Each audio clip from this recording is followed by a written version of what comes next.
Okay, welcome everyone. This is the September 6th meeting of the Gas and Light Commission. And I'll remind everyone that these meetings are being recorded. So I'm the chair, Jack Washall, and I notice that we have nobody from the public on the call or in the room. So we'll get right into it. Are there any commissioners' reports? Everyone, Councillor McLean passed on a compliment note from a resident on Converse Street where gas work happened in front of the resident's home. And she just wanted to pass on her praise for the supervisor and the crew for being respectful, polite, and punctual. And I'd like to pass this note on to you guys and the crew and to thank them for, once again, representing us in the best light possible. So it's a very nice note. I appreciate Councilor McLean passing that on as well. And then earlier no, it's not this one. In August, I attended the Northeast Public Power Association NEPA conference, where we had sessions with industry experts and thought leaders around subjects on how utility, ISO New England are addressing the rapidly changing landscape and generation supply and transmission, where we continue to electrify and move towards net zero goals throughout the region. Fuel futures, market analysis, technology innovations, breakthroughs like superconducting transmission capacity, which I thought that session was really cool.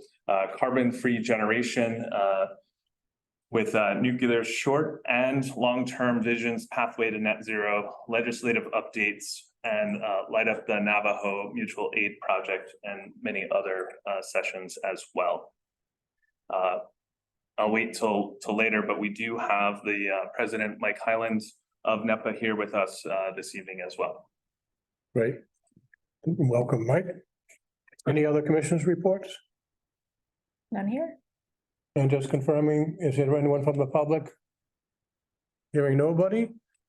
Tom, would you like to make a motion? I'd like to make a motion to move. Sorry, let me just, for the record, I apologize. It's okay. I forgot we had a liaison from the town council here. So I think I was on Zoom earlier, but I'm the liaison for the year from the town council, and anything that I can help move forward or, Great. Vice versa, I'll come to you. So Thank you. I won't make every meeting, but I want to make one in person. Perfect. All right, we appreciate you being here. Go ahead, Tom. I'd like to make a motion to take section E, new business, item number 2 out of order and discuss it now. Very well. Is there a second? Second it. All in favor? Aye. Aye. Excellent. Okay. Let's do that. Let's go ahead with this discussion of the. Awesome. Like I said in opening remarks, we have Mike Highland here. Mike Highland has a special presentation for Pete, an award that he this past year. So I'll turn the floor over to Mike. All right. Thanks, Tom. My name is Michael Highland, and I'm the Northeast Public Power Association. I think everyone refers to us as NEPA. And up here, our offices, our training centers in Littleton, Massachusetts. We're a private nonprofit association. We were founded in 1965, and we represent the 78 municipal and cooperative utilities throughout 6 states. If you go back to 1965, we actually were part of New York too. Since that time, we changed over to the 6 New England states, and we serve roughly 2 million customers collectively, sell over 13 billion kilowatt hours of electricity annually. I think when I look at public power, and I've been in public power now since 1996, I think a sense of community service is a big thing for NEPA. And we have an award program that we've had since the early 70s. And one of the most coveted awards outside of Person of the Year is the Distinguished Service Award. It's given recognition of individuals and organizations that have gone above and beyond providing service to NEPA utility and the community as a whole. So tonight I'm here to present Distinguished Service Award to Pete Dion, General Manager of your utility here, which is awesome. Pete's been ineffective, and I'm going to read to you some of the words that were put into multiple nominations. Pete was one of the few folks that when we looked at the nominations, didn't have one, didn't have two, but had even more than that. Folks came in and said, we gotta acknowledge Pete, which is great. He's been an effective public power leader for a very long time. He served as the MWEC president for the past 14 years. Past years, leadership was instrumental in getting Project 215A built, which is to provide much needed generation capacity to the local grid. He's also lent his talents to MEAM, the Municipal Electric Association of Massachusetts, as its president. Under his leadership, MEAM is just going through review and an update the bylaws to preserve MEAM's mission and the value of the MEAM membership. He's been involved at the national level. I personally met Pete about 2 decades ago. I worked in APPA for 26 years in Washington, DC, and same as the NEPA in this region, APPA is only good as the members want it to be. And having folks like Pete serve the way he did back then on helping us with our engineering and ops is really a testament to who he is, part of the community, but part of the local, regional, and then national. So I'm pleased to congratulate Pete Dion. It's pretty heavy, Pete. With the NEPA Distinguished Service Award, Peter Dion, Wakefield Municipal. Thank you.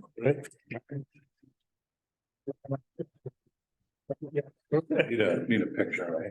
Can we get? My camera's charging. I'm gonna sell. That way I can send it to Jackie and she'll, Good with you everybody. guys put it on social media. Let's get this out of the way, Pete. Yeah. Get this in your hand. That the right way? Yeah.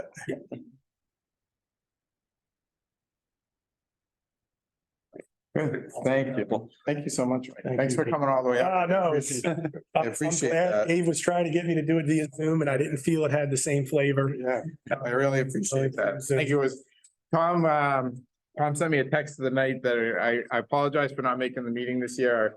We literally my family had 4 days to be together the entire summer. So we all met in New York and used those 4 days and it happened to overlap with the conference. So that's why I couldn't make it this year, but I really appreciate it. I was honored.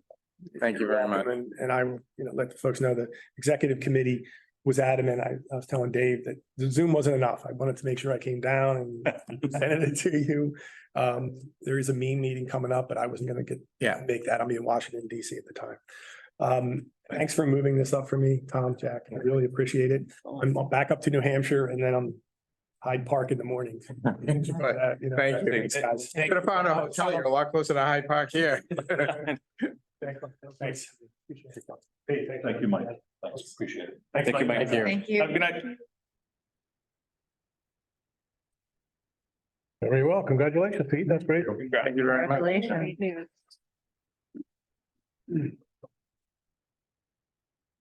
And you didn't have to give a speech. No. Well, no, I was very shocked. I appreciate Tom sent that, I think an email that night and I was very surprised. I'm very honored. Thank you. All right, next order of business is the approval of the minutes from July 19th. I think I only got one set of comments from Jen that I did incorporate.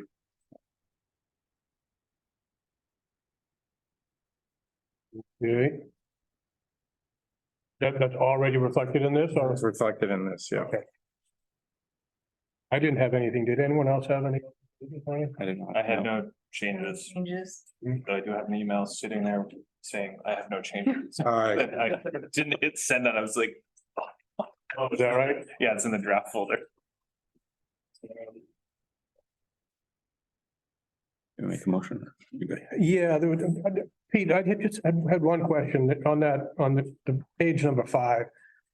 It said that staff can prepare a presentation on the topic of the load shedding during potential peak periods and all that sort of thing.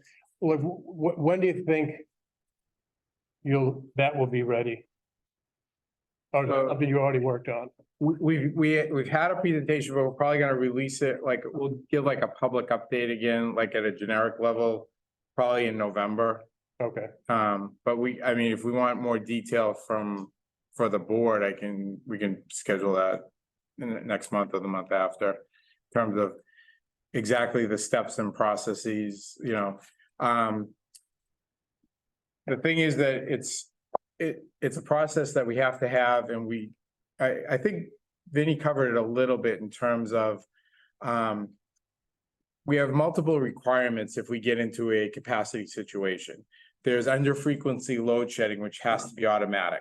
So that's circuits that are connected directly to relays. And if the frequency of the system drops too low, they automatically go off. And there's, we probably have generic warning, but we wouldn't have specific warning. If the frequency of the system drops to a certain level to save the system, those circuits have to go quickly and automatically. But then we also have preventive measures that includes, actually right now there's an MLCC going on where the early steps of a capacity situation are in place because it's so hot out. So there's, there's certain layers of restoring anything that's off schedule and conditions to normal conditions again. There's certain steps they'll take early on. So we're actually in that action right now. But that's the first of many steps that take place to avoid that ultimate under frequency or loss of everything. So those steps all have certain things we have to do. Some of them are public pleas, including at the media level. Others are, education, starting local generation in any form that you have it, batteries, generators, whatever you have. So all those things take place at various steps. The last step before you would get to, a catastrophe is load shedding, where we have to identify based on what the ISO asks us for immediate ability to drop 5, 10, 15, 20%. So we have to have it in buckets of 5% that we would be able to drop within 15 minutes at a request of the ISO. So last year we reviewed those. We hadn't really reviewed that plan in quite a while. So last year we reviewed that. We modified a bunch of things in terms of what's in under frequency load shed, what our circuits are, which is on basically a rolling list. So, but Vinny and Dave developed a tool that we can see, circuit number 1 currently has this much load, and that accounts for 7% of our system. So if we get asked to drop 5 and we take that circuit out, we're covered. But if they ask for 15, we got to do that one and maybe the next one. So there's a tool that Dave has, I have, but most importantly, the dispatchers have, that they could see based on the request exactly which circuits they'll take out initially. Because that first call is going to be quick. It's going to be, we need you off in 15 minutes. And if we get that call, Dave's phone might not, they can't count on flowing that up the ladder. They need to act, and they're empowered to act. But they're empowered to act with this application now so that we can see if it's a 20% request, then they could see right on their screen, this circuit's going to be 7, this circuit's going to be 4 more, this circuit's going to, so they know they got to get to 20. So if it means dropping 3 circuits, that's what they'll drop. And then what we have, then it's up to us how we manage that going forward. So we'll have a rotating schedule. We will probably say it's going to be a 3-hour rotating basis. The reality is we'll try to shorten that up a little bit because you can't restore those first 3 circuits until you've taken 3 more off, because you can't all of a sudden go back on the system. So it'll take a little bit of time. So we'll be working on a 2 to 3 hour window where we try to rotate that around if the situation exists, continues to exist. But the tool that Vinny and Dave and actually Jeff helped build is really valuable to a small place like us, where we don't have a control room that's manned 7 by 24, but we know that we're going to have to act very quickly. And so if we get that request to act, we needed to give the dispatcher the tools to be able to act quickly. So, and that, I think Vinny might have showed that application on one of our prior. A SCADA system too. Yeah. So it's all. Yeah, it's also in. It's all remote. So Yeah, you can the application is connected to SCADA, so he can see, they see real time. from tablet, yeah. Yeah, they see real time numbers of what the load is right now, because the load on Audubon Road at 2 in the afternoon is certainly different than the road at Audubon Road at 3 in the morning. So they can actually see the real time loads on every circuit, and it'll tell them the percentage that it currently is. So You might not hit the percentage required with one circuit. You might have to go to the Yeah. second one. 2 or 3, or yeah. And again, it matters what's happening real time. Again, we can't say, oh, Audubon Road is 20% of our load on an average day, but yeah, on an average day at 2 o'clock. But if the incident occurs at 9 PM, they're not gonna give us credit. Well, we came close, you know, so. The system does the test right now, so they'll send out notifications, a simulation that you do a test, you have to respond. So what we do is when we get that message, then the station operators have to simulate it. They'll open the application SCADA, they'll look at it, and then they'll look at what circuits they would have to open. And then to make sure that they reach the percentage of the load that we need to drop. And then we'll talk about it like afterwards and say, okay, what were the 3 circuits or 4 circuits or 2 circuits, whatever? What's the percentage, you know, were you able to do it? You know what I mean? If you had to do it, could you do it? So they send out a regional notification and people basically have to practice it. And then you call them up and say, yeah, you were able to shed that percentage that they requested in whatever time frame. Yeah, usually that first call is gonna be within 15 minutes. Yeah. And so, They run those drills, what, twice a year? oh, they've been doing it more frequently. Yeah, they've been doing it a lot more frequently now. Yeah. I was looking at They did the ISO's other day. website this morning and even today, I mean, we only had in the region, in New Yeah. England, 300 megawatts of spare capacity. Yeah. They just actually called as I was Yeah. calling in back and they're in MLCC 2 level, whatever. But again, a lot of those earlier steps have impact because at this point, they're calling all any behind the meter generation that's available, any, you know, before meter generation that's available that hasn't been dispatched yet. You know, so there's a whole series of steps that take place before you get to these crises modes, so. But again, the other side of that is sometimes it can happen quickly.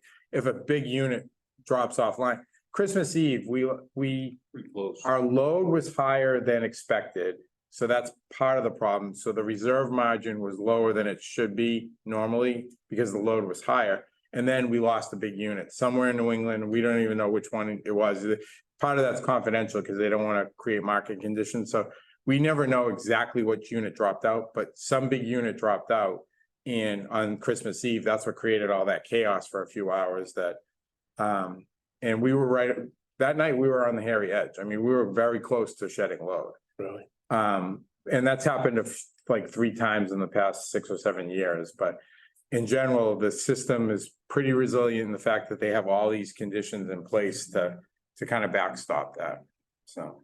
Okay, well, and the reason I brought it up is just because, you know, I didn't want it to get lost. It's buried in the minutes and we might not get back to it. So I was wondering if we can add that to the commissioner requests log. And I don't know that we need you to get back to us next month and have everything done on this thing, but, you know, but just to not forget about it. Oh, yeah, well. Definitely not forgotten. Who are we communicating to and how on this? Is it like a normal, like, do you have thoughts on that, I guess? No, I don't. I mean, you know, it would just be, the notice would have to go to the customers whose load is gonna be shed. Obviously, and it's something that I don't think this board has ever discussed. I don't remember ever discussing this topic, ever. So I don't know what procedures we even have in place for deciding how to reach out to these people and letting them know what happened and why. So, You mean after an event happens and yeah. Well, yeah, We wouldn't be able to do it beforehand. right, There's not enough. right, yeah, these are unplanned. Yeah. Yeah, we did create the circuits with, we grouped circuits together in the reverse 911 system. So we do have what we do, we basically go in and polygon each circuit. And we've created call lists for those that we probably can't activate necessarily before it happens, but we probably can send a message immediately after that, you know, this was due to a capacity situation. We expect your power to be back on within this period of time. Because that's also beneficial to us because if your lights go out and if we have 1,000, 2,000 customers out, they're all going to try to figure out why. So we've created by circuit a reverse 911 that we can send out to each circuit as it's affected, and Jeff's already grouped those by circuit, so that's the tool we'll use to communicate. And again, we can record a message that just says, you're part of this situation, we expect the power to be restored by this period, you know, in this period of time. And, you know, hopefully we can shorten that up, but at least we'll try to give reason. So that tool's in place. The I was just gonna ask. initial one might be quick and we might not be able to do it right away. But then after we get going and there's like a rolling blackout situation, then we could, make We it can be more proactive, yeah. Right, yeah. just in advance, because we'll know the next grouping of circuits to meet the percentage required, so. Well, yeah, after the first event, we'll have a better feel, we'll also have a better feel from the ISO, how long they think the duration of the event will last. Are we gonna have to go to a second group? Yeah. Glad that you said that we're utilizing the reverse note. And you may not know this, is the reverse 911 predicated on only folks that have signed up for Code Red? Or is it more geographical where, like, if a cell phone is in that? No, it's not geographic. They have to be registered with, Okay, so it's a registration. and so we've at our farmer's market, at our media, and I know the town encourages people too. If you, It's the same system as. yes, their yeah. Sharing system. Yeah, it's the same system. I- We're actually just a participant, so, Perfect. yeah, we are a piece of the group that encourages people to sign up and get their information online with that system. It's only as good as, like, Folks that are signed up for, and I'm assuming we also have a canned message for, as we're getting to that stage to send out a notification that, the plea to start shedding load before we have to. Yeah, Forcibly shed it. yeah, there's a can thing.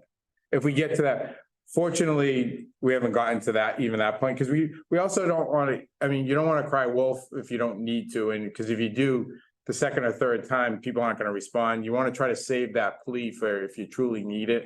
So that's, Those are two separate requirements, right? Yes. One is to shed load and one, I mean, it could be something unexpectedly happening at the system where they say. Yeah, You where gotta just go- take out 3 Yeah. circuits. Yeah. Regardless of. Yeah. Notification you have, so. Um, But Yeah. I think from a go ahead. from a proactive perspective, I don't know if there is any way to put something on the website or something to at least just notify or have it out there that the customers could look into and say, if in the event that we are asked to shed load, we'll be doing a rolling blackout, like Dave said, Yeah. and we have a list of priorities that we've pre-identified and everybody's gonna get their 3 hours of. Yeah. care. yeah, that's the thing we have to be careful of, is that we don't, because Right. as soon as you list the first circuit that's coming on our list, there's gonna be 100 people that say they can't be the one, so. And it's just, it can't work. I was gonna say, Yeah. I was whispering on Dave, like, it'd be critical customers, like life support customers that need to be taken. The most important thing about life support customers is we have to inform them that they really need to be prepared for any, because I can't account for somebody driving into the pole in front of their house either. So you always have to be prepared for that.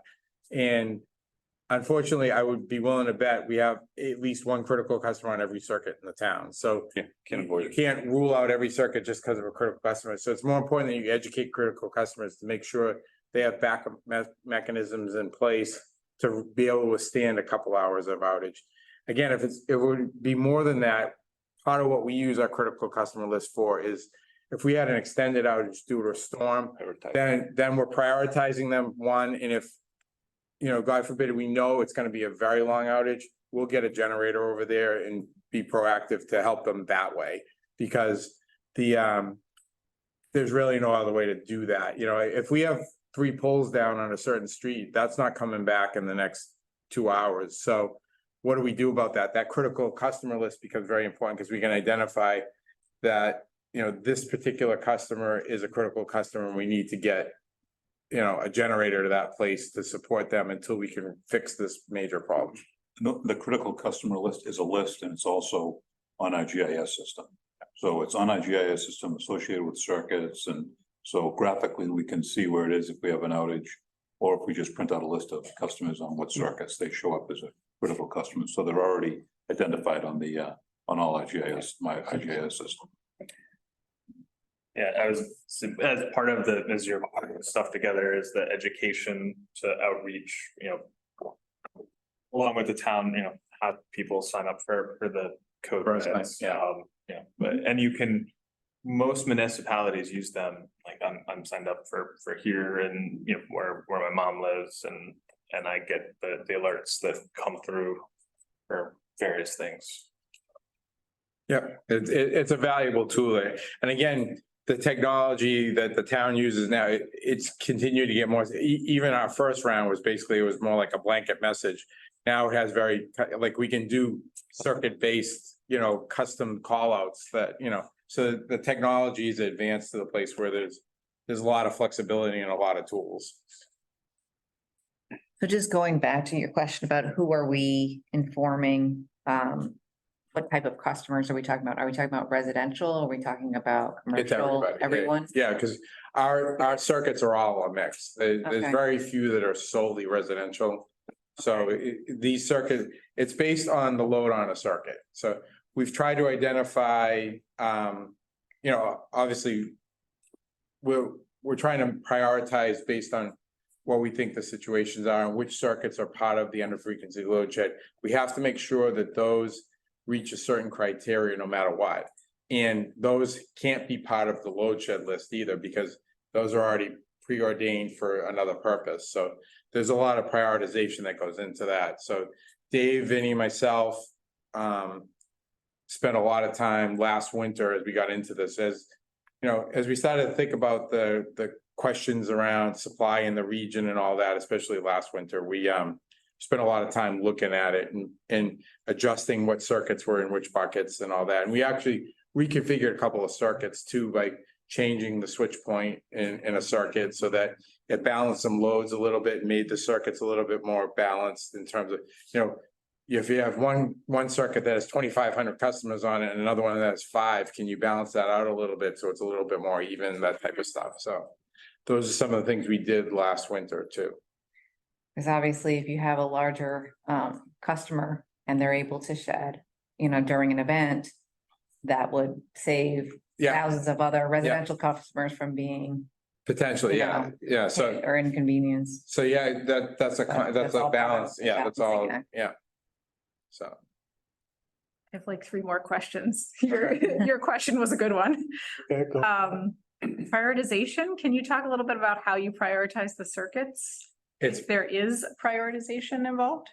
It really is based on load and also trying to move it regionally around we didn't want it all, we have multiple, we used to have, like, the west side was one circuit, Greenwood was one circuit, and, so it was, since, over the past 10 years, we've been able to add a lot of distribution capacity and also a lot of reliability. So now we could split some of those things up. So regionally, we can rotate it a little bit more and have a little bit more balance. So that's one thing, having the new substation and splitting the load for the system. So there's a regional prioritization, but the next step is really looking at the load pockets that we need the chunks of load that we have to get rid of on that 15-minute notice. So it's really looking at because most of the circuits are a combination of commercial and residential. So there's very few that don't have at least some portion of commercial on them, so. But you mentioned there is a rotation. So if somebody was impacted the last time, maybe they would be Right, less likely to be called the next, yeah. something like that. Yeah, because of the list, so if we have circuits 1, 2, 3 that got impacted the first time, then we can adjust the list. So the next time 4, 5, and 6 become the first place we go. We wouldn't want to, if God forbid we were in a situation where this was happening more frequently, we wouldn't want to keep impacting the same. Calling it a prioritized list means that we use some criteria to make it, it's really just an order. Yeah. I mean, we took all the circuits in town Rotation. and we did an order and then a rotation. Yeah.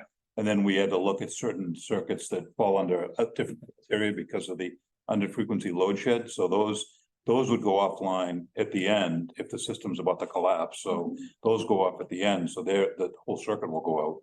So those aren't part of the order, right? The rotating order of circuits. So it's not, so if you say prioritized, people think, oh, how did you prioritize my circuit? Well, where am I? It's really just the order that everyone experiences and they're all part of it. Okay, and I take it then that no one is like deprioritized, like the police station circuit, for example, is just as likely to be impacted as. Correct. Yeah, they have the generator, so Yeah, Because they do have we would backup. notify them, so we will let them know. So those facilities have generations. Yeah. Okay. They'd be fine. Yeah, and the only other thing is I would just ask that, I'm sure there are models for this, but messaging feels important, like load shed isn't resonate with a lot of people and like emergency can strike fear. So I'm assuming you're gonna be thinking about, you've got 30 characters, how to best use that in a way that people can like understand what's going on. That's it. I hear load shedding, I hear rolling blackouts and I'm like, It's a little here and yeah. Yeah, that would make customers concerned for sure. All right, is there a motion to approve the July 19th minutes? Make the motion to approve the July 19th minute. Okay, Well, Second. all in favor? Aye. Aye. Unanimous, thank you. Very well, so let's move on then, to old business. Pete, you want to Sure, add in? well, last month we requested to make the modification to the dashboards, and I think we did that. We eliminated a couple and I think we cleaned them up, so hopefully that, if anybody has comments on those, they can share them. We can continue to tweak those. I appreciate the less. Yeah, Yeah, and then less is more in this aspect. we also restructured the energy park update section. There's a lot of information there at a global level. Representative Lipper Garabedian has been incredibly helpful in shepherding the home rule petition through the House side. It's now moved over to the Senate side, and we've reached out to Senator Lewis's office to help us shepherd it through that side as well. They've been very receptive and very helpful up on the Hill. They just returning yesterday from their August break, so we'll spend some time trying to reach out to Rep. Lewis's office. We had a conference call update probably 4 weeks ago, and Senator Lewis was not on the call, but somebody from his staff was. And they were also aware that it wasn't in their ball in court at that time, but it was coming. So they were aware that this was coming to their side pretty soon. So it's now in their bucket, and so hopefully they can help us move it to the next step. It got through the House. I mean, it feels like a long time, but relatively quickly. And again, thanks to Representative Lipper Garabedian, who kind of helped shepherd it through. She's on the TUE now, the Telecommunications and Energy Committee, and she's also obviously representing us. So she had kind of two vested interests in it, and she was very helpful in helping us get it through that House side pretty quickly. There were a lot of people that had comments on the wording and language and stuff that she was able to help us modify quickly and shepherd through, and it didn't slow anything down. So it was great. So we really appreciated that. So that's the biggest issue right now.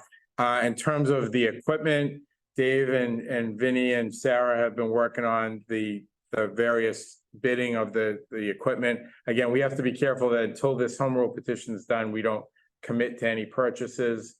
But we're moving along with all that stuff. So hopefully that, but we are running out of time and schedule. So we got to make sure that this keeps moving through this month. Hopefully we can get this home rule petition stuff done so that we can get to the next place in the project.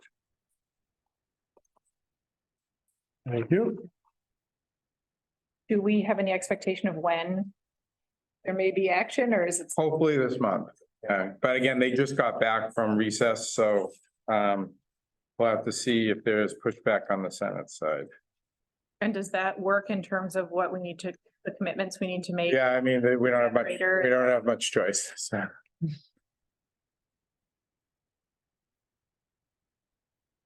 Well, I really like the new format and also appreciate the park, the NEMT and WMHS, because there's a lot of stuff going on. Yeah, there's a lot of stuff. So thank you for Yep. putting this together. It's a big help.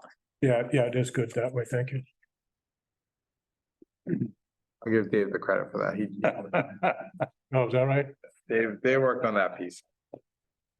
Well, Dave and Vinny have been the ones that have been sitting in on the individual schools meetings as well, that occur every couple of weeks now, is it? Every 2 weeks, so that we have it on a slightly different schedule because we meet with basically we have a meeting every week.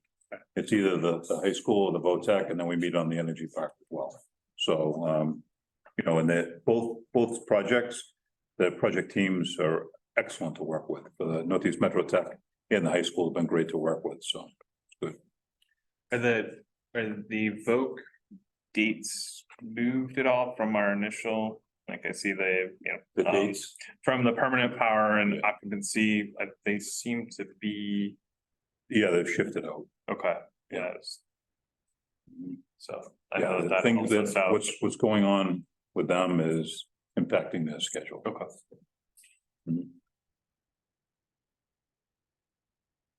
All right. Anything else on project updates? Nothing else that I can think of. Very well. The next item on the agenda is the facilities and procurement update from Sarah. Sarah is joining us tonight. This is her third time she's joining us. She hasn't ceased to be really nervous every time she joins us. But I keep telling her she does a great job every time she does it. She still doesn't, she can't get over it, so. But you're gonna do a great job, Sarah. This is really not one of my favorite things, but I'm happy to see you all Thank you. on this lovely Wakefield School Eve of first day. Finally. Do you need me to share the screen, or are you guys just gonna go buy your board book, or? Um, Why don't The we screen? share the screen so it's in the. Yeah. Yeah. Says host disabled participant screen sharing. Oh, that host, You got pesky host. knowledge. Not to point any fingers, Dave. there you go. I think you found the button. Okay. All Look at right. that. It was easy than I. Wow. I can't deal. Okay. All right. We know how I'll go through this very quickly because of my nerves, but things shockingly have been improving over this past year, a little bit slower in the beginning, but much quicker towards the end of this fiscal year. This is our brand new hybrid trouble truck, bucket truck that we received. Ralph Brown traditionally drives it, but most of the staff has really shown a liking to it. They've brought it down, as you can see, to some of the community events for people to see, which I know people have been excited about.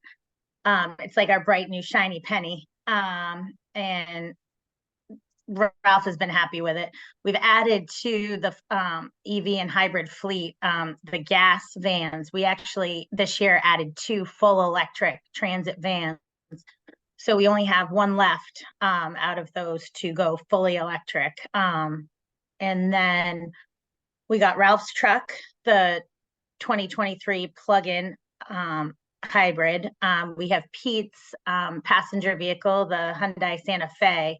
And we also have some future ones because, as you guys know, the lead times on these have slightly improved, but still are a little bit lacking. We just to give an example, we had ordered back in January of 2021 for our electric superintendent a full electric Lightning. They were so behind on them that they actually changed ours to a 2023 order, but moved us up on the queue. So we actually are having that go to build at the end of this month, which is exciting because I was not expecting that answer. It's fully electric, and it'll be interesting to see. My husband's a little jealous of the electric superintendent, but he can deal. He'll keep his 2010 Ridgeline. The next passenger vehicle, though, is to be Dave's. We're going to try to keep them all standard the same. The plug-in hybrid Santa Fe. You know, this is a list that's kind of a little bit jumped around with the bucket trucks and the lead times on those.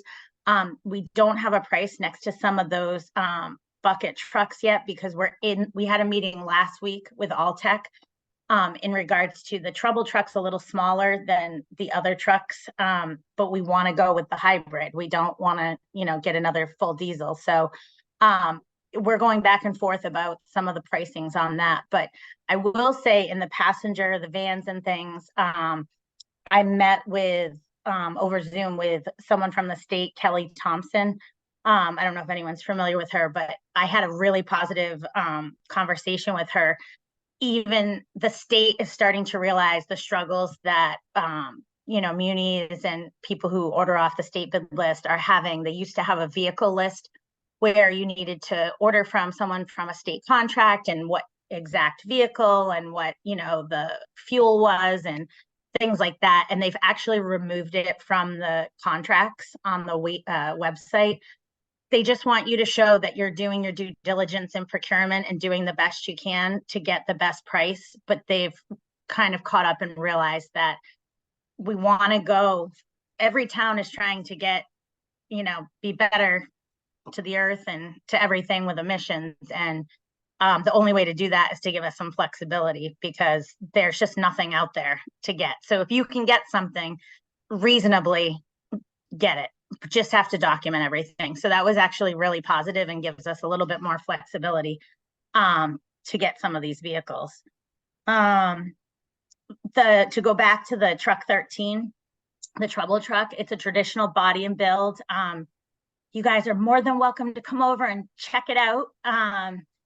Based on the numbers, we kind of met with Alltech the other day. There's going to be actually something called Alltech Connect that's actually going to crunch some of these numbers for us, that we're going to be starting up that program. But since we acquired the new truck, that it's saving about 1,100 gallons of diesel fuel and 13 tons on carbon emissions each year. So just in a little bit of time, I got some fuel reports from DPW, and you can already see the money that it's saving, which is great. And the staff's very happy with the new truck. They like how quiet it is because it doesn't idle anymore. It runs off the GEM system. Each night the truck stays here, obviously in-house, and it's plugged in. And when it runs out, it actually switches to diesel and then starts to recharge the battery itself. So I've learned a lot about these vehicles. So as soon as they have one that carries multiple hockey bags and multiple children, I'll go purchase one. Yeah, one of the good things about these, it's not just the lift mechanism that runs off the battery, it's also the heating and cooling in the cab. So that a lot of times the engine will be running for either reason, and this all runs off the battery now, which is a contributor to the fuel savings, because it's both the heating and cooling in the cab and the lifting mechanism. The benefit of the way it's designed, if we were in a multi-day storm event and we didn't have time to come back in and recharge it, it will run off 100% off the diesel if it needed to. But the reality is that this is a great option for this type of vehicle. So and the technology, in meeting with Alltech, the technology, even in the past 3 or 4 years, has really advanced. Some of the stuff they've shared on this GEM system in terms of being able to track, again, immediate fuel, like how we're projecting, like what was our worst day on fuel usage, and what was going on that day. And we can look at what happened in terms of a job we were working on that day versus how, like, why was it, why do we burn more diesel that day than another day? All those things you can see, and it's great information to have. So it was even explained, I know when we sat, Pete, too, that at one point we had some trouble with one of the chargers, but that's why it had to run off diesel a little bit more that day, that we figured out until it was fixed, that it actually wasn't charging. So it made sense that the graph showed that it had used a little more diesel that day. It was very interesting to see all the numbers. It was, very, very accurate. So, and the staff, like I said, is very happy about it. I feel like sometimes you can't teach an old guy new tricks, and sometimes change is hard, and they've really been interested and excited about the new vehicles and the things that they can do. So so that's actually been a little bit more positive, definitely more positive in regards to acquiring than we were last year, but it's still a little slow and expensive, but we're getting there. Sarah, can you go back to slide 4 for a second? To slide 4, sure. All right, so the dump truck, is that also hybrid or electric, or is that? No. Okay. So yeah, we've looked into it. They have been made, but no one's really put one into production, I don't believe. It just doesn't, it's not ready yet. It's almost like these bucket trucks like a year or two ago when they came to kind of show us a demo and things. It just wouldn't work. It's not gonna take, a dump truck's just not ready yet. But we need one, so. Okay, thanks. But I wouldn't rule out we've seen it in the future. The problem is the battery's gonna be strong. I mean, so the lifting mechanism for an employee in a bucket is, you know, one strength versus a full dump truck lifting that and so they haven't really perfected that technology yet. Hydraulics. Yeah, for the hydraulics yet, Yeah. power the, but you could see it coming, you know, so somewhere down the road, they'll get to that place. Well, I feel like we were in this position a couple of years ago in regards to the bucket trucks, and I'm kind of surprised by how fast it has come along. So hopefully by the time we need to replace it again, we'll be in a different boat. We have two dumps, but one of them is literally, it's been here 10 years before I got here, so. Oh, really? Yeah, so we've painted it, but we haven't, but it's time to be replaced. They really don't get that much use, right? Or The dump trucks? dump trucks. Oh, they get used every day. Yeah. It's with the gas crew. The gas side. They really. Oh, yeah, they're Didn't you digging put every a- day. Didn't you put a new seat in too, I think? I did put a new seat in it. I A new told seat Jimmy it and a could hold them paint job. over. The new seat should last them a little while. Don't sell yourself short, Pete. There was a new seat too. Sarah, how long have we had the hybrid trouble truck now? Since June. We got it, the end of June, mid-June to Okay. end June. Yeah. All right. I was just wondering, you know, you made the comment that, you know, obviously there's more upfront capital costs, but if we could start to kind of look at what the, you know, fuel savings are and seeing how, you know, where the tipping point is just on the, you know, financials alone, you know, obviously Pete and there's I the were- environmental.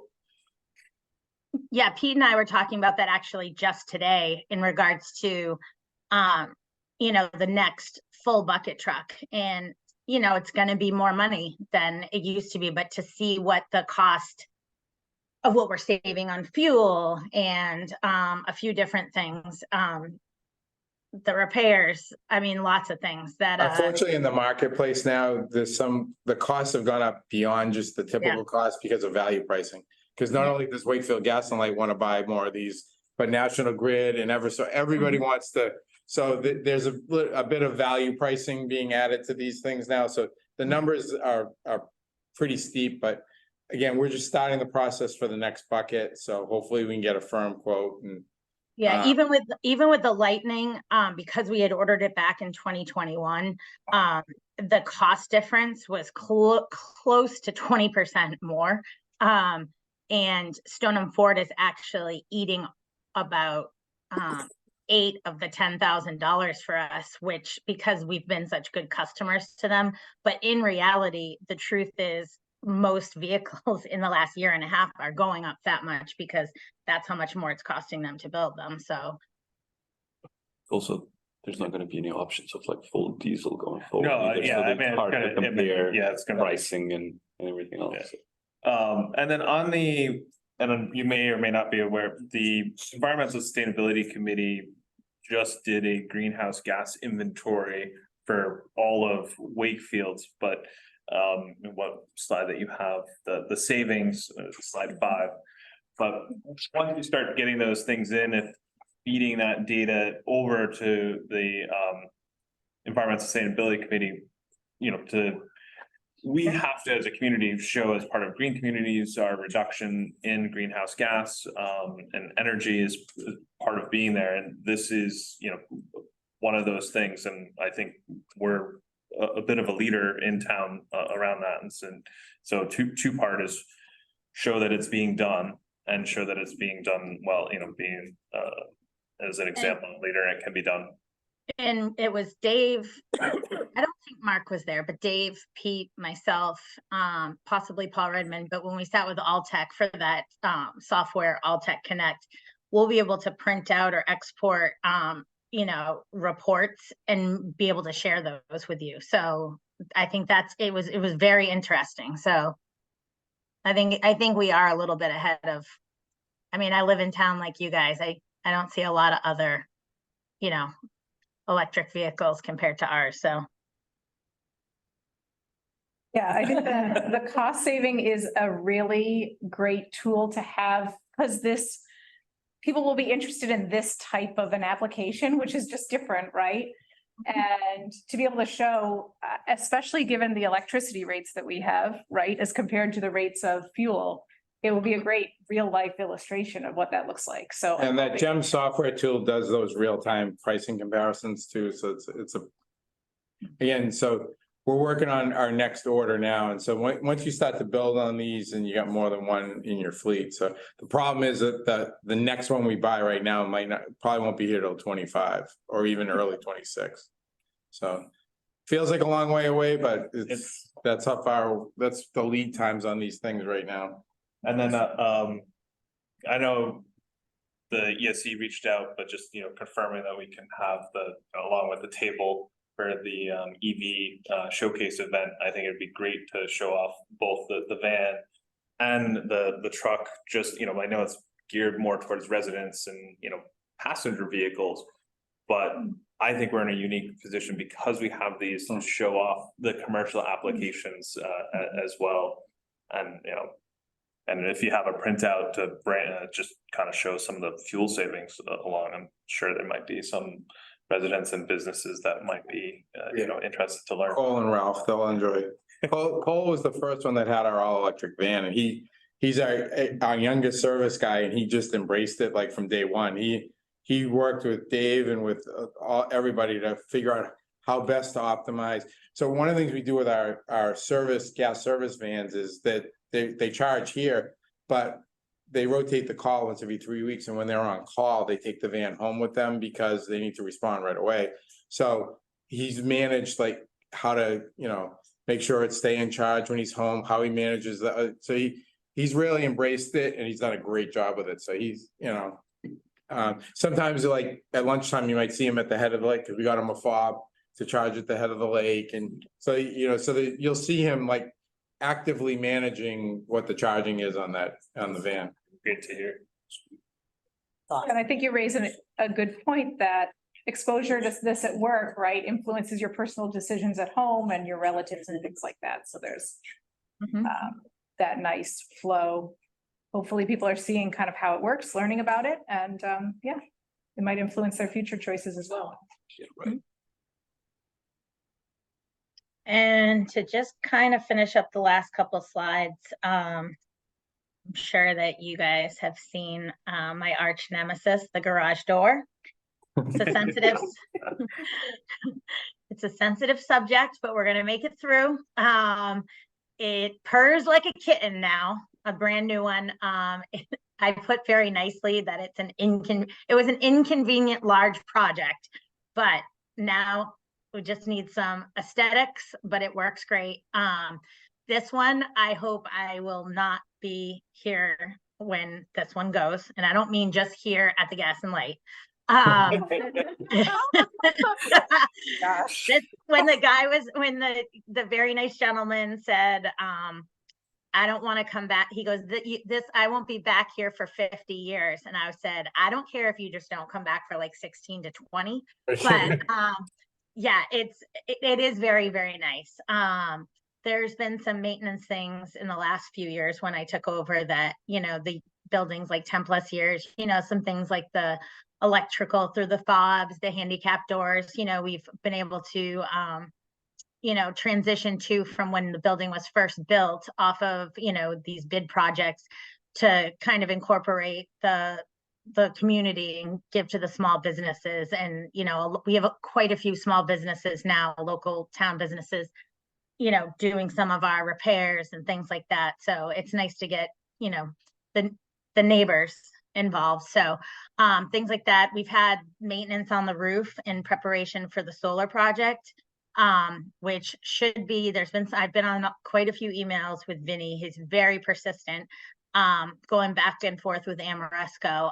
They're on the very final finishes, but it's expected to start this late fall and be finished by next year. So it's going to be kind of an exciting thing to finally have fully complete. And other than that, just some of the bids. I think during the pandemic, a lot of companies, including us, were things were, you know, so remote and things like that, in kind of the unknown. A lot of people in a lot of towns, when we reached out, did, you know, an extension here and there. On the bright side, we've done quite a few of our larger bids that are now all on the same schedule. So you can see here, like our emergency and permanent paving, vegetation management. We had Dave worked with me to do the bid for kind of a separate vegetation management. It's the first year that we've done it, in regards to more like excavation, I believe, right, Dave, for some of our tree plantings and things like that. Yeah, so tree planting has become a bigger piece, not just the tree trimming Yeah. and tree removal, but tree planting is a bigger piece where we've been offering the program. So we didn't want to include that in the vegetation management bid, so we have a separate bid for the planting and the and other like excavation, small excavation work like that, so. Yeah. And that person's also our arborist, so Mhm. they also do the proactive viewing of what might need to come down, meeting with customers if we need private property approval, working with Dennis on the town-owned trees. So that's all part of that contract. Yeah, they kind of needed to be separated a bit for a few different reasons. Also along with prevailing wage, because it had to do with, you know, going beneath the earth, things like that. So then we have some annual contracts that we do our, you know, Dead Main annually and things, and the energy park. But a lot of the energy park, from what I've learned, it's almost like a Lego set. So we've like gone out for the wave traps. We got quotes for those the other day. We're about to do the transformers. Like it's kind of like just bidding and building it together. So thankfully Dave's been really helpful, because it's a lot of reading on my part. It's a little bit new, but we're working as a team. So that's about it. Yay. See you next year. No, I'm just kidding. Oh my gosh. Thank you, Sarah. Thank you very much, Sarah. We appreciate it. Thank you, sir. You did great again, Sarah. I don't know why you're so nervous. I mean, I didn't get an award, Pete. I Uh, didn't get an award. We'll give you an award tomorrow. Okay. All right. All right, thanks.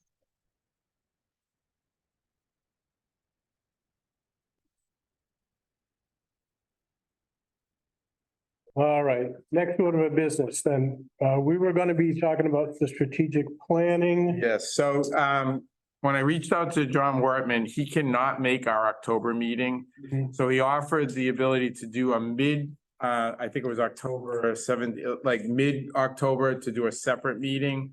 Or book into one of our regularly scheduled meetings. November is not a good meeting because we have a lot of other stuffs in a November meeting, so we could move it to our December meeting, or we could do an in-between meeting. So that's kind of what I wanted to put out to you folks. Do you want to schedule an in-between meeting? He did say he could do 2 weeks subsequent to the October meeting. So I forget what date it was. I'll get you the date, but it was like 2 weeks subsequent to the The 18th, maybe? it was the 17th, and you could do the Tuesday. Yeah, the Tuesday. That's one option, is to do it 2 weeks after our October meeting, or probably be another date like that, that's off meeting schedule, or we could have them included in the December meeting. I really don't want to put them in November just because there's a lot of stuff in that meeting. Well, what else is in that meeting? Because That's our audit presentation, our budget presentation. That's the, we were already talking about MWEC and maybe moving them to December. right, yeah. So Mark's coming in October for Sprague, so the gas side's coming in October and MWEC's going to December. But November's still, and that's only because November's always pretty busy to begin with, so. All right. Budgets in November too, or, yeah. Yeah, we do the budgets and we do the audit presentation, so. So December would be, if we put this, John's visit up till December. Yeah. We would have MWEC and, Yeah, I could also try to move MWEC back to the November one, get out of the way and just have that December completely focused on. Also generally in December have the energy efficiency review on the program. What we want to put in place for. so how do people feel about a second October meeting on this? We could do a second October or a second November, whatever works for people. We could do it, basically just the concept of an off off regularly scheduled meeting. I actually kind of like the idea of having this separate meeting and just being focused on the strategic planning. So I personally don't mind that. October 17 would work for me. Yeah. It was just. Yeah, it works for me. I don't mind doing it. Are you okay with Tuesday 17th? I am. I get back from a trip the day before, so hopefully nothing is delayed. If I get delayed, that would be a problem, but other than that, I'll be here. How long are we talking? The Just meeting. In terms of time that evening? I think he was talking about a couple hours as a first step, and potentially from that, we could decide if we need to do a separate one after the first of the year, as a follow-up to. Okay, so 2 hours means, yeah, we need a separate meeting then, really. Yes, I would think so. That's enough. Okay, and Sharon, Tuesday the I 17th, think it will work for me, yeah. very well. Let's do it then, 17th. Yeah, all right, October 17th.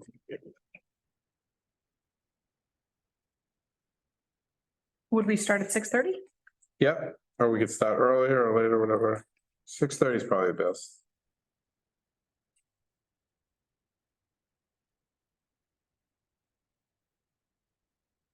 Six 30 it is. All right, I just emailed him, so I don't forget. I'll be a wreck. Neither here nor there.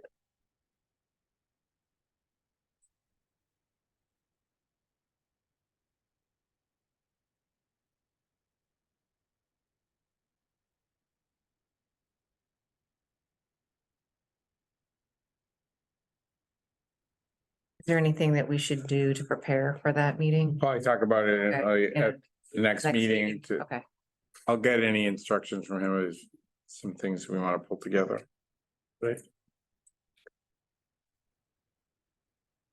All right, so. What does that bring us? We're now on to the community solar.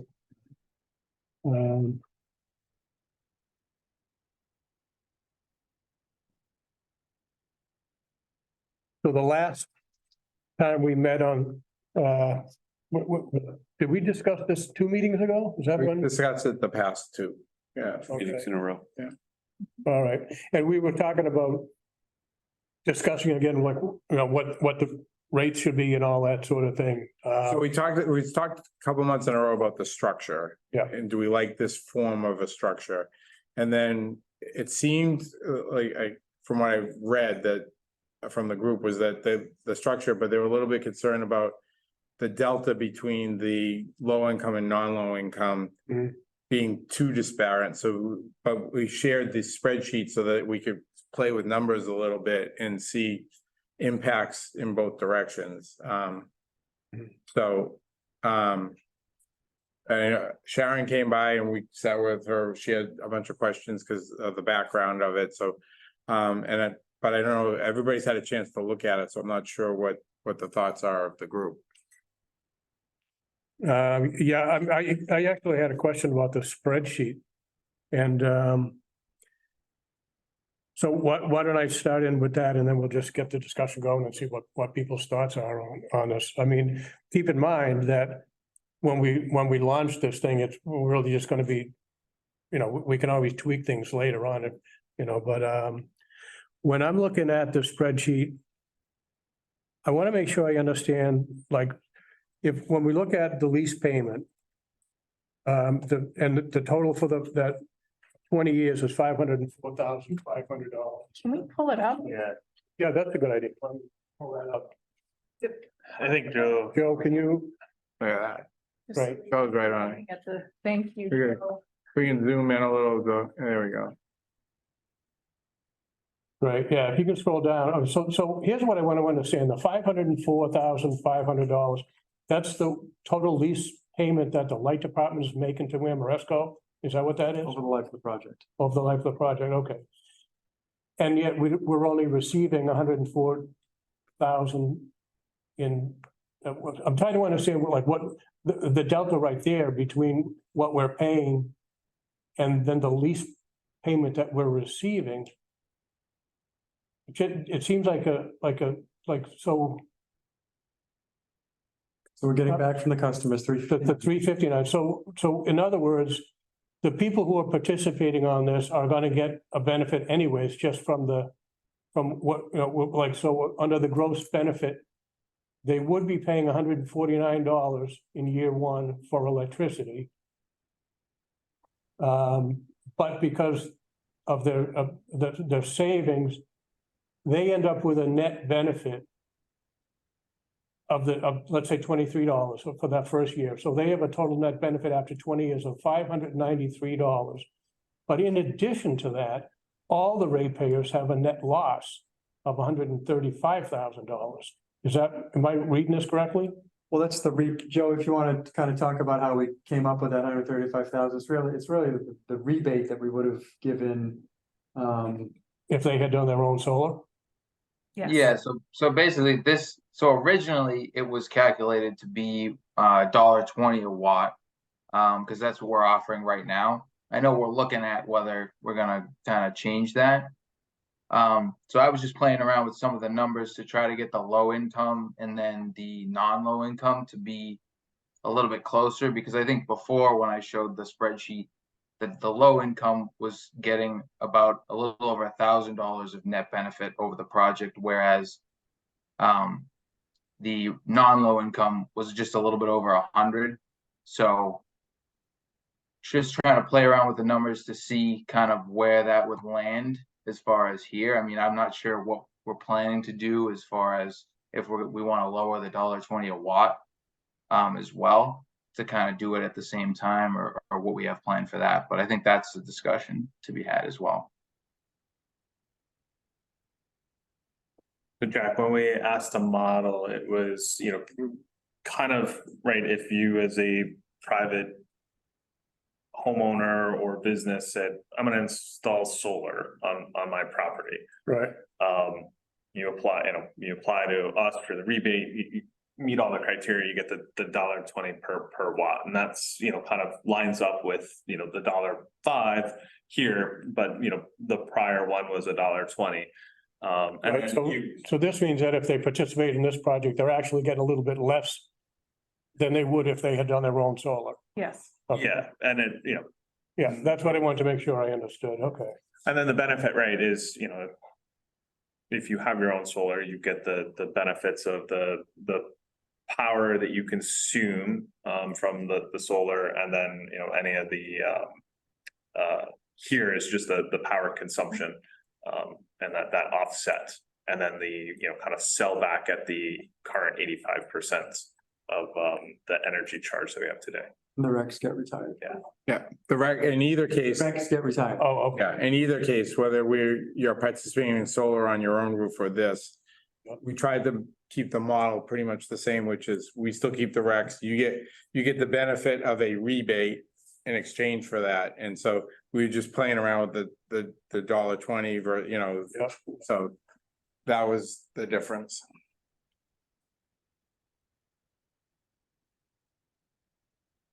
And in a lease situation, the developer keeps the Recs, the customer wouldn't. So it's kind of similar in that way, right? And it depends on in the current program, in the program we offer today, we keep the Recs.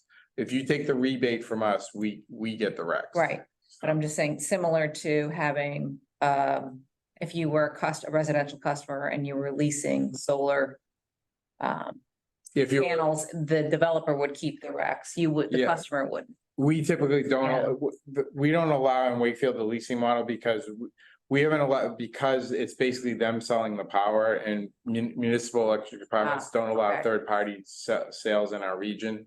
So the option you have is put it on your own roof, or we don't allow the shared savings Okay. contracts or all that, because again, we can't open the door to competitive suppliers in our region. Okay, well. If we did, they would keep them. Yeah, it depends. Well, again, some of the models vary, but yeah. Okay. You could pay more, I think, sometimes. Broker Okay. some Go deal. up to the,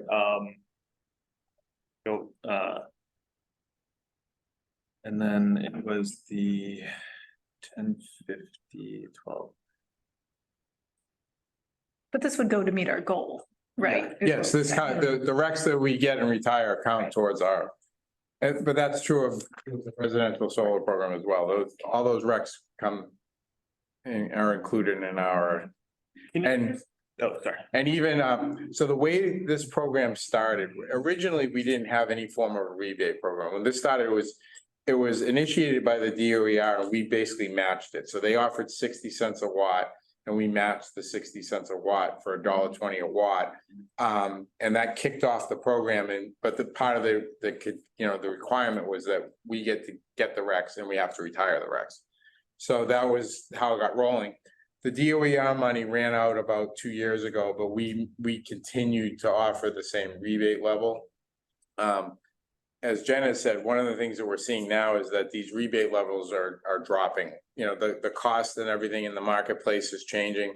So Joe and our summer student, Jalen, did some legwork. And so we will be sharing probably next month, a recommendation around like the structure of that program going into next year, to reduce that rebate at the end of going into next year's program.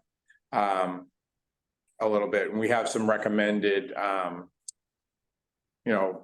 based on marketplace. And again, we're not the only ones that consider this. Some people have already taken the action of reducing those rebate levels. So what's on the table for us to have to decide on in order for you to move forward on that? Do we like this structure, and what number do we want to settle on for the cost per month for the? So Joe, what's our latest recommendation? I forget what we try to balance it a little bit.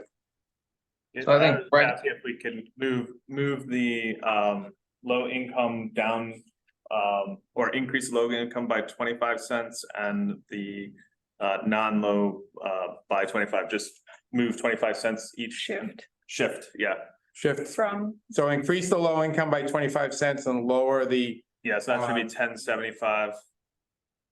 And that 11.75.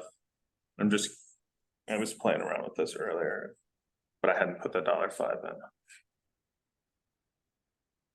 well, it's like $10 annually for non-low income and 20 for low income. Roughly, well, and Yeah. rising over time, yeah.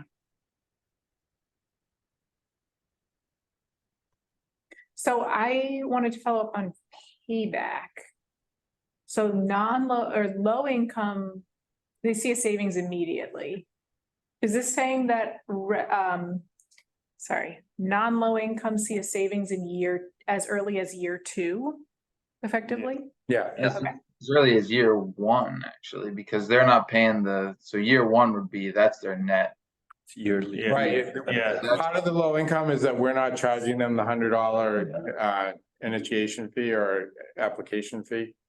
Which is really, that's in terms of the way we're looking at it right now with the 25 cents, but that's a better payback, right? It's just, obviously on a smaller scale, but a better payback than a homeowner or putting solar up today is generally, anywhere 6 to 9 year payback. Right, so if you don't know how long you're gonna be in your home, which is a big barrier to solar, like if you're not gonna be there for a decade, right? Or know you're gonna be there for a decade, it's a tough sell. Yeah. But this might be a way for folks that don't have that uncertainty to still purchase. And another key to the structure that we settled on here that we're recommending is the fact that this is transparent. So if 3 years from now you move out and you're free and you don't want to, you're stepping off the program, we can just sign somebody else up in that same slot. We're not collecting the cap. By setting it up as a 20-year lease payment, the costs are the same every month. So like somebody else can step off the program and somebody new can step in, and it'll be transparent to us, as opposed to the older structure where we were going to try to pay the project off in 7 years and all. That just became too convoluted. So this is much cleaner and simpler. Well, and I think too, another consideration with the low income too is, I would think that the low income would be less likely to be on it for the full 20 years than someone who wasn't low income. So for them to receive a benefit sooner than someone who's non-low income, I think is a good selling point. Absolutely. And the sign up fee, we're keeping the $100 per KW block, right? So, Yeah, I think that's the idea. Can this be for renters as well? I mean, is it anybody, right? anyone that's a customer. Anybody who's a customer? Yep. Yep. Awesome. That's a selling point. Mhm. And then also just the payback period for non-low income. I think what people will, that'll be the first question I think a lot of people will ask. I mean, that's where the sign up fee, I mean, if it was 50, I mean, maybe that, but I mean, I think 100's a fair amount if you compare it to if you put solar on your own house. But What's the messaging around doing this or just buying the green product that you have? It's just another option and it's completely solar and it's also local. So, And you could do both. yeah, and you could still do both, yeah. I think also the green product is more, right? Because you're offsetting all of your emissions. And so it's an additional cost. This is. Oh, right. This is an usually just the additional cost. electricity, what you're looking. Yeah. And it's a Bas- much smaller, you can buy a much smaller increment, right? So you can buy this, right? One, That's interesting, because that would be one question I would have is like, oh, I think I'm already doing something, what, you know? This is structured for folks that can't put solar up for any number of reasons, that they're renting, they're in a multifamily, they, you know, their home is not situated well for solar. And, you know, and it's, They're in an apartment. yeah, that's it, yeah, renter in apartment, right, like the multifamily. Or like you And- said, like, don't plan to be here. right? Yeah. You don't know 20 how years. long they'll be. Yeah, another thing we found, I mean, our existing program's been in place for almost 4 years now. And we are seeing more instances where customers are asking for the solar rebate program that don't qualify because of the shading issues. And so you're finding that, I mean, it's not a ton, but it is definitely happening more frequently than it was at the beginning. So. And it's, you know, it's a smaller step up from a capital perspective. I like the structure. You know, obviously we can play around with the, you know, 25 cents here and there. You know, Joe, can you just reverse that? I think the payback on the non-low income goes to, oh, it's still,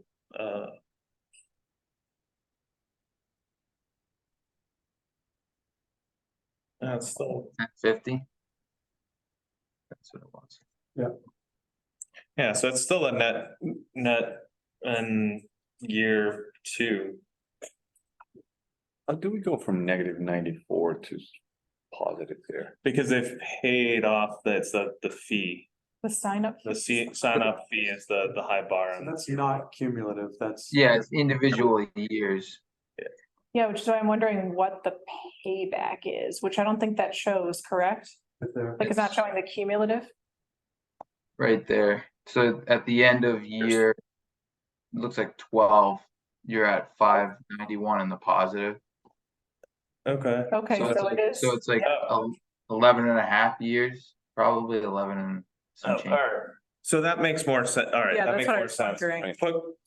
Switch the 25 cents again to see if that. I think targeting like the 7 or 8 year mark puts it in line with a traditional.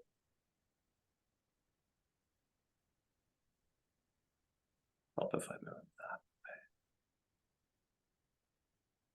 Looks like just about a little over 9 years. It's at Yeah. -$3 at the end of 9 years. So Yeah, that tracks from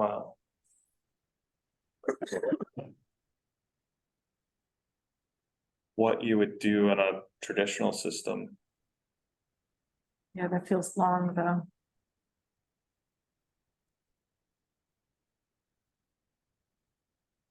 There's a little more room to play if we wanted to make that instead of 25, 50 cent, you know, like adjust it another 25 cents.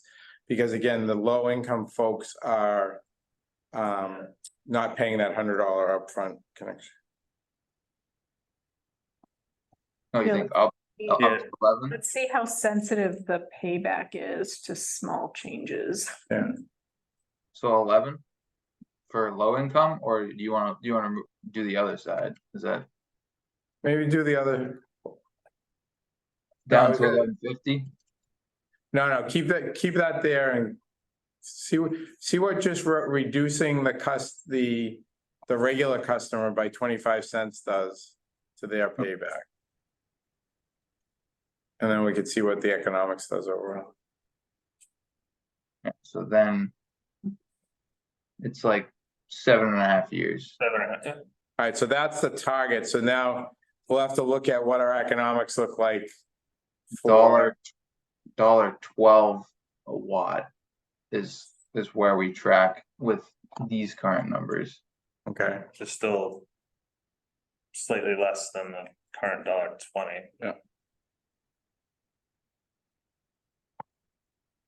So it seems like, well, this is helpful to have that, so we can play with this a little bit more to figure out an optimization, looking at trying to keep the payback at that 7.5, yeah, I think that, yeah. 7.5 or 8 years, and we'll play around with it a little bit more to try to make that work. I mean, I think we can play around if we wanted to, the sign up fee too. If you dropped it to 75, then you get to start playing a little bit more. But yeah, we can take a look at it.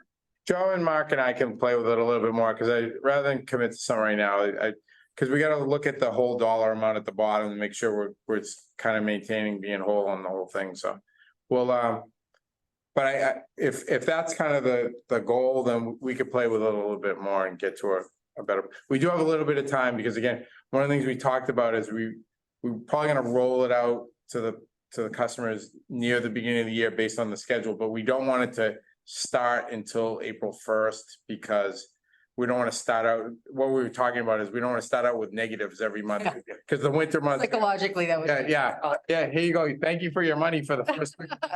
How did I threw out, the 7.5 years, everyone else feel okay with that? Comfortable with that, yeah. Okay, so we'll keep playing with that then. What if you eliminate the sign up fee and just built it up on the monthly cost? We'll play with that. We'll play with those. You look like you're treating everybody equally with the exception of the monthly cost changing. I think I did the math. It's like 42 cents difference. So Sorry. So not charge anybody the $100 fee, but Regular customers up the monthly charge by Right. 42 cents. because that'll impact the payback too. So Over the 20-year period. yeah, we'll do some sensitivity analysis. We'll play with it a little. But I guess my question is, would they be positive on day one? Is that what you're trying to get to? And Yeah. it'd be the same thing. Yeah, you're just spreading the $100 over. I feel like a 7-year is long still. Yeah. It could be an incentive to people that, hey, you're not ponying up anything up front. It's just the monthly Yes. fee or whatever. Or maybe we reduce it lower, but we still. Yeah. There's all the gazintas and gozadas, as I always tell Mark. So we got to make sure we. Is it also It makes possible sense, to the $100 fee, right, just kind of structure that as just, for example, a $10 charge for 10 months? Well, That, one of the things that we were talking about, the key to the $100 was, for customers to have some skin in the game. yes, yes. From a capital. Get in and out if they don't. From a capital perspective. So, I mean, thousands and thousands for, a 10 kW system on a regular residential rooftop solar. There is a very, very large barrier to entry, thousands and thousands of dollars. This isn't really a barrier to entry. It's more of a admission ticket. So, skin in the game type thing. So that was kind of the So yeah, process. with that thinking in mind, we'll play with it a little bit more. I like that maybe we offer it as the, $100 and give the, I don't know why anyone wouldn't take that, but Yeah. $100 and, like a $10 a month for 10 months. So it's not the, I don't know, It's just gonna be more complicated. Feeling babysitting. Yeah. Our billing system's good. It's not Not that that good. good. Yeah, it's not. Yeah, and I don't want, I also Things we throw at it though. I don't want to burden that system Yeah. either, right? There's a, Custom software, and I mean, it would be cost prohibitive to do Yes. that for and labor intensive. So. We're all about trying to keep it as simple as possible. I mean, I guess my question though, for, people here who don't have solar is, would you sign up for this program? Because you should be the first ones on the list of a program that you created. You get more than one Theory. KW. Are we, I mean, are we just restricting one KW? At the start to At see the what kind start, of like for, uptake is, yeah. So I think the way we were talking about it too is we allow people to request up to 3 kW and then we gauge the interest from there. Okay. Let's say there's 150 people, then you just get 1 kW. But if there's only 70, then I think there's some play there. What's the average household? What's that? I mean, what would the average house need to buy? To offset Yeah. all of their use. Well, oh, are you just thinking it's like gonna be 25% of their use? Like, do you have a Well, goal? the average customer is 750 kilowatt hours a month. Right. Right, so it's like a 7 to 10. Yeah. Yeah, KW that's system. 10, I would say Yeah. for sure. So they're not So they're not gonna go with the whole house, no. That's we- not really the point. No, would, but people will ask that. People don't Yes, understand absolutely. KW and. would a five, like, instead of the 3, just thinking of 5. And like saying guaranteed 1, but you can request up to 5 to give us an additional. I mean, if it comes to, that's a good idea. I mean, if it comes to that, we'll have that roster of people who Yeah. requested it anyway. We can always go back and make that phone call or make that contact if it comes to that. I mean, honestly, I think it may be popular, especially knowing the number of rental units that we have in town and multifamily with folks that want to put solar in. And ever increasing too. I mean, we constantly have about 800 units on the plate coming, yeah. So I think 1 may get filled up very quickly, but I don't know. What's Do the you next think- project Oh. for community solar? I'm sorry. We were thinking about, when we applied for the leftover, money, we were talking about doing it at the, senior on Broadway. So that's another potential place to look at a community type solar. That roof, Successfully, we still have some of that ARPA money set aside. right, I'm afraid we're gonna get more than what we can provide. that's a good, More requests. Good problem. I think better to be popular than an not, amazing deal. Who wouldn't? yeah. Yeah, and I think, also, right, the IRA money potentially funds some of this stuff as well. That's stuff So- that come down. Again, we picked this building to start because it's got the least other issues. Roof, who owns the property, all those other things. This was as clean as possible. We own the roof, we maintain the roof. We don't have to pay pilots for anything, like all that stuff is all contained in one place.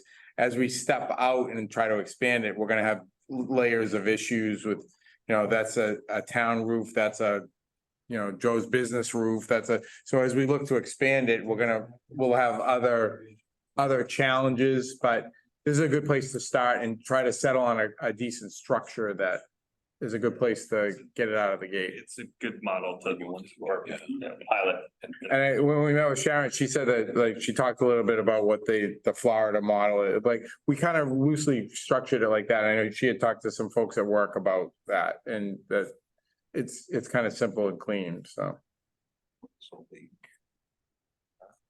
So for those of you who have solar on your roofs, what is the payback for you guys? I was tracking 6.5 years, 7 months, but I lost a couple of months. My inverter went down over the July 4th week, and it took almost 7 weeks to get the replacement in. It was covered under warranty, so I lost yeah, I was like, couldn't go down in December. Yeah. But so that has impacted my payback a bit, but yeah, I have a spreadsheet that I track on a monthly basis. Yeah, and mine was 7 to 9 years, depending on SREC prices. Yeah. Which vary over time. Yeah, Tom and Jen put theirs on before we had the rebate program, so they get their recs back. Yep. And then I buy the rigs through the Green Choice Program to Yeah. offset. I do as well, so I. So what, do you sell your S-Rex and then you buy Rex through the? Yes.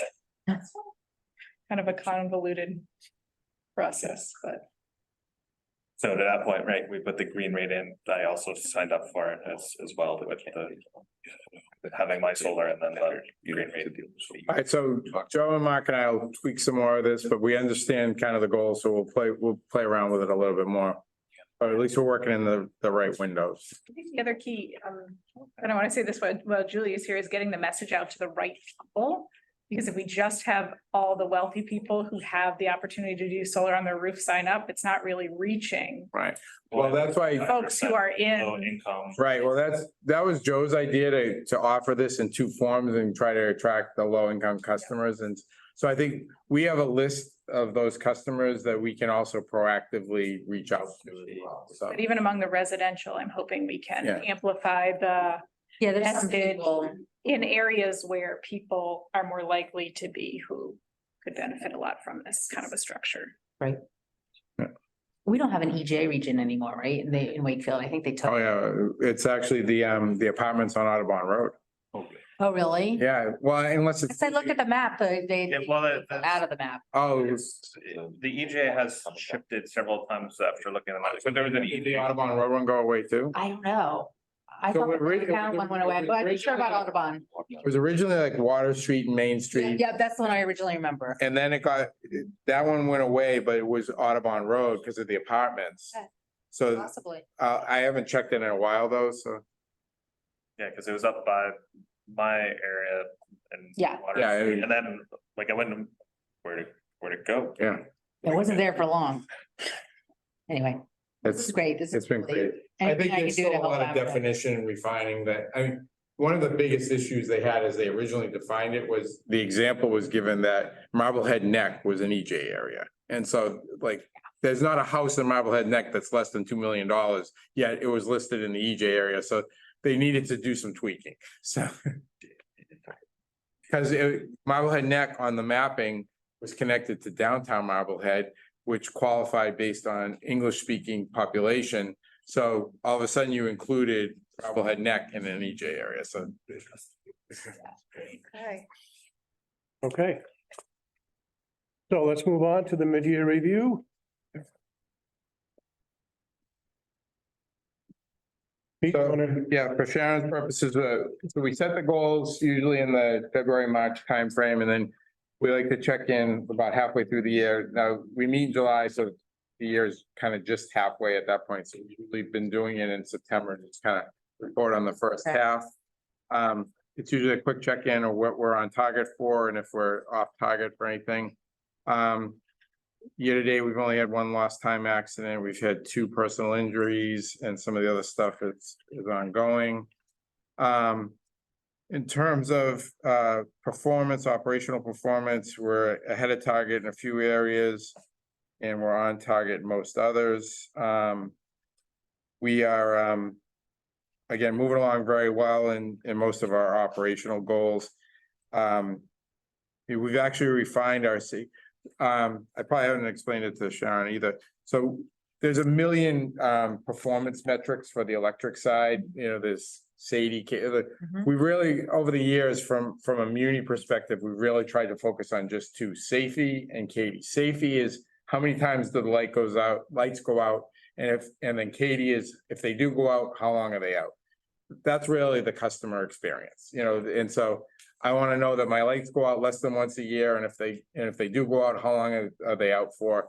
And so those are the 2 true metrics from customer experience. So we've always had goals around that, and we've actually reduced the goal on the frequency.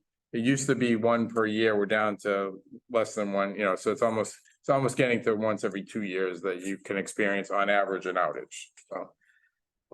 So that's kind of in our operational target. Awesome. Yeah. For reference, ours are twice that. I Yeah. know. And I think Eversource is even higher than that, yeah. My Eversource days, if you ever, Eversource used to be really low. oh yeah, well, Was that when, back in the day? when I was there, it didn't include as much as it does now, because we were very careful to make sure it excluded a lot of stuff. Yep, we had more than 21 customers out, that doesn't count. So, yeah. In terms of the awareness programs, we've been marketing the tree planting and the EV time use rate. Before we get there on the gas one, the last one, this reduced class 3 leaks to 40 by year end, and then the evaluation says currently at 40. So we have had 40 already year. Yeah, we're down to 40 already, and so we'll be, Reduce it. to What the lower. was, I forget, we were we were like over, 60? oh, 2 years ago, we were over 60. We brought it down like 10 per year. Yeah, I was saying, but like last review was, we were around 60, right? No, like, we were like 48, I think. Okay, Yeah. all right. Okay. The hard part about the class 3s is as you move along, they become smaller leaks, so they're harder to find, and there's less value in. I could send a crew out for a whole day to get a very tiny leak, or I could have them put 100 feet of pipe in and take care of 2 leaks, you know, so the chasing the class 3s is a harder entity. And we have to make sure we're making good business decisions around it. So what we try to focus on is in our dead main program, looking at streets or areas that have multiple leaks and try to wipe those out like 2 or 3. So a lot of the streets we're doing dead main on have 2 or 3 class 3 leaks on it, which is indicative of the fact that it is becoming more porous, because those numbers never drop. Like the pipe doesn't heal itself. It continues to degrade. So if we have 2 on a street, it's gonna be 3, it's gonna be 4, it's gonna be 5. So that's when we make the decision to go in and replace the main as a whole and eliminate that. So, yeah, so I think we started the year about 48, I want to say, and we're down to 40 now. So we'll be below the target by the end of the year. And my other question in regards to gas, it's about meter replacement. So we're on 7 years. that 7-year cycle. 7-year cycle, yeah. Do we have any that we have difficulty accessing and we haven't replaced them? No, so if you look at our stats, I report that in the report every month. Yeah, so bless you. Under the gas department section, so 792 meters replaced so far this year with a target of 975, and we're not behind at all. And the reason why I'm asking is apparently at least nationally, we have about 20,000 meters that we haven't replaced in that 7-year period. EU is after us. And Yeah. $1 million fines. So We were one of the few that were able to keep up even during COVID. So one of the other munis that serves gas fell way behind during COVID, and then they realized it. And so we actually sent mutual aid out to them to help them for a month or 2 to have some of our guys help them replace meters. So we were very fortunate. So part of the reason for that was that prior to that, we had done the outside meter bars. So during COVID, especially the height of it, we were still able to go replace the outside meters and keep moving along because we didn't have to go in anybody's house. So by the end of the first year, we were a little bit behind, but we had scheduled appointments. And as soon as the vaccine came and people felt better about it, we caught right up. So we've been on target virtually every year. We were slightly behind at the end of 2020 because we had scheduled some inside visits, but by first quarter of 2021, once the vaccine was coming out and masks and all that stuff, we were able to catch those up. So we're in pretty good shape. We're actually in very good shape.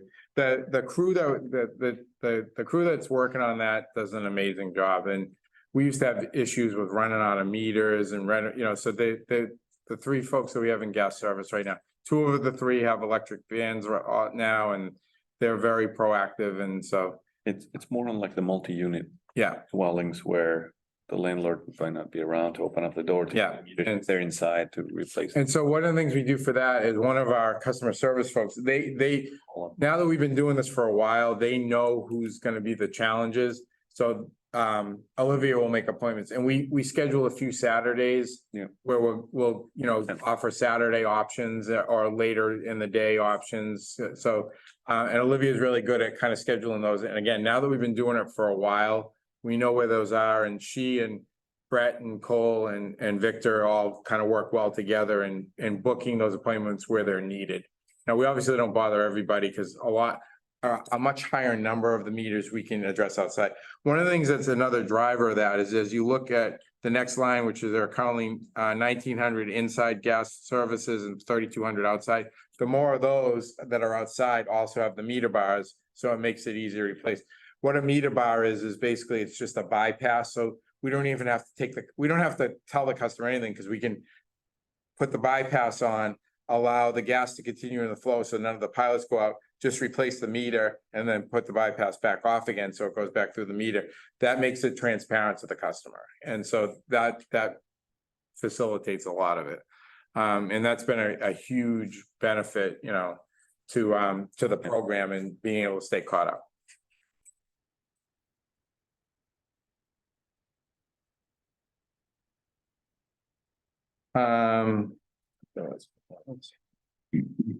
Customer service, we talked about the rates, the costs and benefits of the energy efficiency programs, we like, Tom said earlier, we talk about that at the end of the year. Participants that you have, I've unfortunately had a conflict come up at the last moment for the time of use rate for EV. Did you get good participation on that?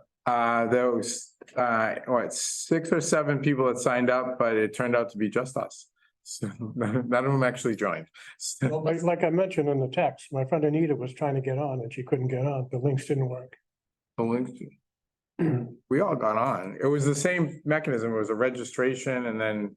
Yeah, she said she went through and then I looked at it and I'm like, what, it's right here, the link. And she said, yeah. But when you click on it, you went through the registration and then there was no way to get in. And so the registration, they should have gotten a second email if they put their email. Do you know when she registered? Did she register just before or at the beginning of the session? No, I think she registered a couple days Oh, before. a couple days before. Oh, We had like 5 or 6 people that had registered in advance. yeah, he did. Then I think there might have been one person that registered During the meeting. like during the session. Yeah, and he was obviously talking, so he couldn't get over there, but yeah, but other than that, I think there was one person that registered during the session. And they never came in. Get They on. didn't get in. All right, so we have to look at that, but we did record it, so. Yeah, right, correct. And then we have heat pumps and then community solar, if we finalize that, and we'll do another information session for that. Sorry, back up on 1A, the marketing and promotional materials. Yeah. For all rebate incentive programs.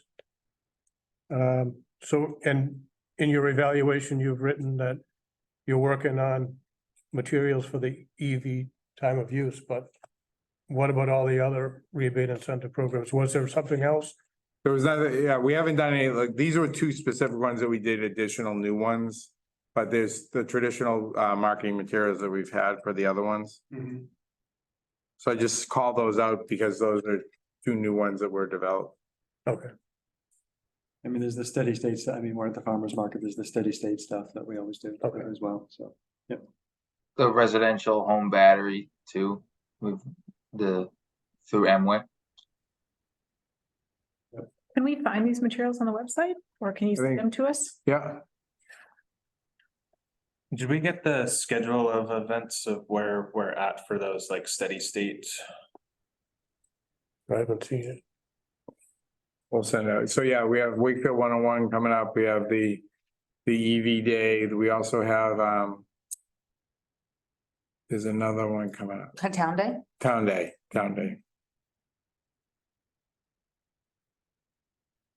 Is it?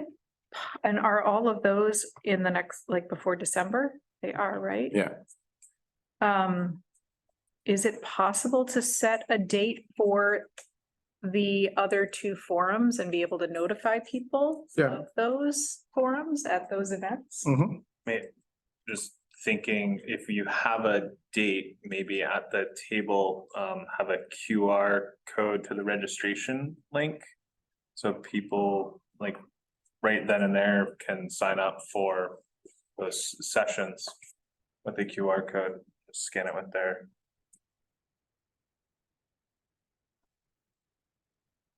That'll be our first foray into the QR code. Very. We'll have to ask Jeff about that one. Go ahead, Jeff.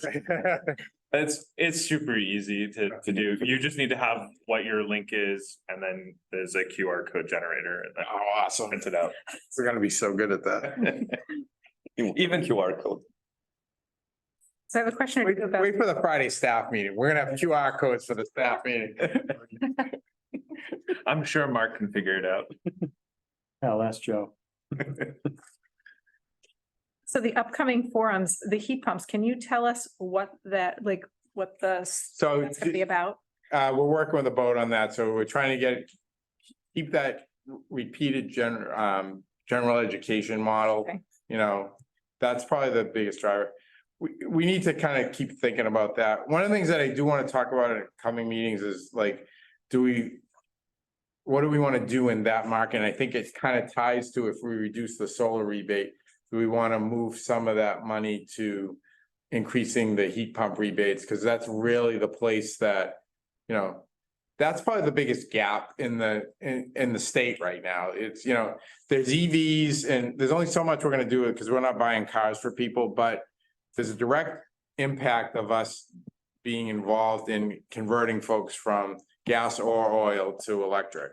And so we, you know, if we're gonna make some adjustments in the solar rebate amount, do we want to budget some of that to adjust the heat pump rebates? Absolutely. And when we talk about that, one of the updates in both the legislative and the pathways to net zero in conjunction with the IRA money that's coming down to the state level, there was work especially being done at the Massachusetts level to further incentivize and put rebates on heat pumps, and they didn't know the mechanism yet, whether it was going to be direct customer.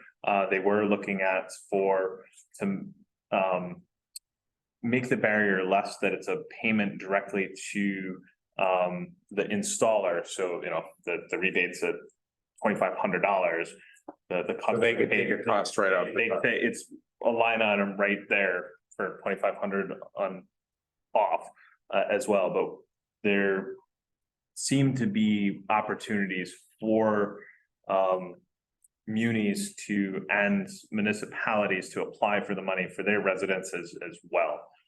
So we should start to look at some of them. There's a lot of things that we should think about in that area. The programs are starting, kind of the messaging that came down was that the programs are starting to solidify. Another thought we might want to have is on the new, our moratorium applies to new construction multifamily. But new construction single family now is the design and efficiency of these units is getting better. Do we want to look at a new construction single family discussion as well to try to incent right from the we don't have a lot of new construction single family in Wakefield, but for whatever we do have, getting it to be all heat pump and not have a gas or oil alternative right from the start is probably, that's the time to get that, you know, we're giving a ton of rebates on heat pumps that are supplemental, but the oil or gas are not going away. So, and that's going to be the nature of the whole, you know, existing housing stock is what it is. And our rebates are valuable in that because it's still, even if we're not replacing oil or gas completely, there's still a benefit to having the heat pump. But to the extent that on new construction, single family, we can try to incent it right from the get-go. Is there another play we can make in that regard to make sure that we have some of these new, because again, the designs and technology, even over the past 5 years since we've had the moratorium, have gotten better. So people can design homes to be, you know, very efficient in just having heat pumps as their source. I think that's a good tie-in to, the Environmental Sustainability Committee is going to be bringing forth a warrant article to opt in to, there is the stretch code, the specialized opt-in code, which is specifically for new construction, both residential and commercial, and the pathways that is picked dictates the code and what happens to those. And I think that would be a good tie-in with that as well, to help incentivize and potentially offset some of that, if that's something we can do. Yeah, so I think this work further, but again, as we talk about adjusting our programs as we come into year end and what we're going to offer next year, there's some room for discussion around a few of those things. Yeah, other topics are, I think Elton raised tiered incentives. Yeah. For heat pumps, right, where you're rewarding people that are replacing more of their existing fuel source rather than supplementing, right? That, and it also has to go hand in hand with the weatherization too, like Mhm. maybe increasing the incentives for insulation or Yeah. window replacements if somebody's putting more efficient. Like if you're willing to do two things, right, Yeah. versus just one or the other. That is feedback that I have gotten from folks that are trying to do, right, they want to go heat pump, but they, need to do that air sealing and insulation. And then we have the cap and they're like, it becomes a multi-year project and more difficult, especially in, if they're doing renovation or whatnot, and they've got walls open and things, Well, we talked about increasing the cap, but it was gonna be prohibitively expensive to our energy conservation charge last year. But if we do end up adjusting our solar rebates down a little bit, that might free up some of the money to increase that cap as well. So, Yeah, the other piece coming is federal incentives for energy efficiency, which are in progress, both tax credits and straight rebates. So those are still being worked out. I guess when I look at this, I'm just wondering whether I'd love to get the feedback on the community solar sooner than December if we're gonna roll out. I don't know when we're rolling out. well, they're not gonna be able to participate till April Oh, you first. said April. Okay, Yeah. so that's enough. That's plenty of time. Yeah. For us to. Again, we could have me, but they're gonna be in the negative for the first 2 or 3 months in terms of cost versus bit. So we talked about starting it in April, because that's really when we come out of the Yes. solar Okay, so we thinking like signups, first quarter. sign up, January 1st, you can sign up with the system coming online April 1st, so, that and it. We'll use the first few months, yeah. That, Probably roll it out after the first of the year, potential. If we've done and completed and settled on the design, we can do it in December. If not, it'd be January. I just love to have that opportunity though for kind of community feedback and input to just confirm and see if it might influence to the marketing in terms of what people are, if they're confused about certain things. Just to kind of finalize some of that before we roll out. So I think that's good timing for the community solar piece. we're thinking about education before. With these, Yeah, like that new makes things, I would love to get just input as well, like, from people outside, other than the 10 people sitting in this room. Like, does this make sense? Would you sign up? Is there anything else we haven't thought about? Does the messaging make sense to you? What are we missing? That kind of thing. How would you propose that we get that community input?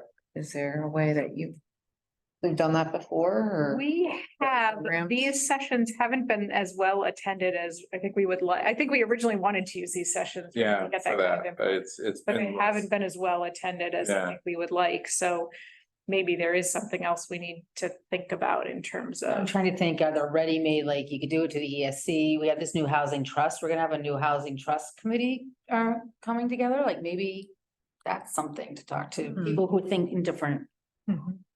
have expertise in different areas, maybe a little focus group with them, rather than inviting just the public.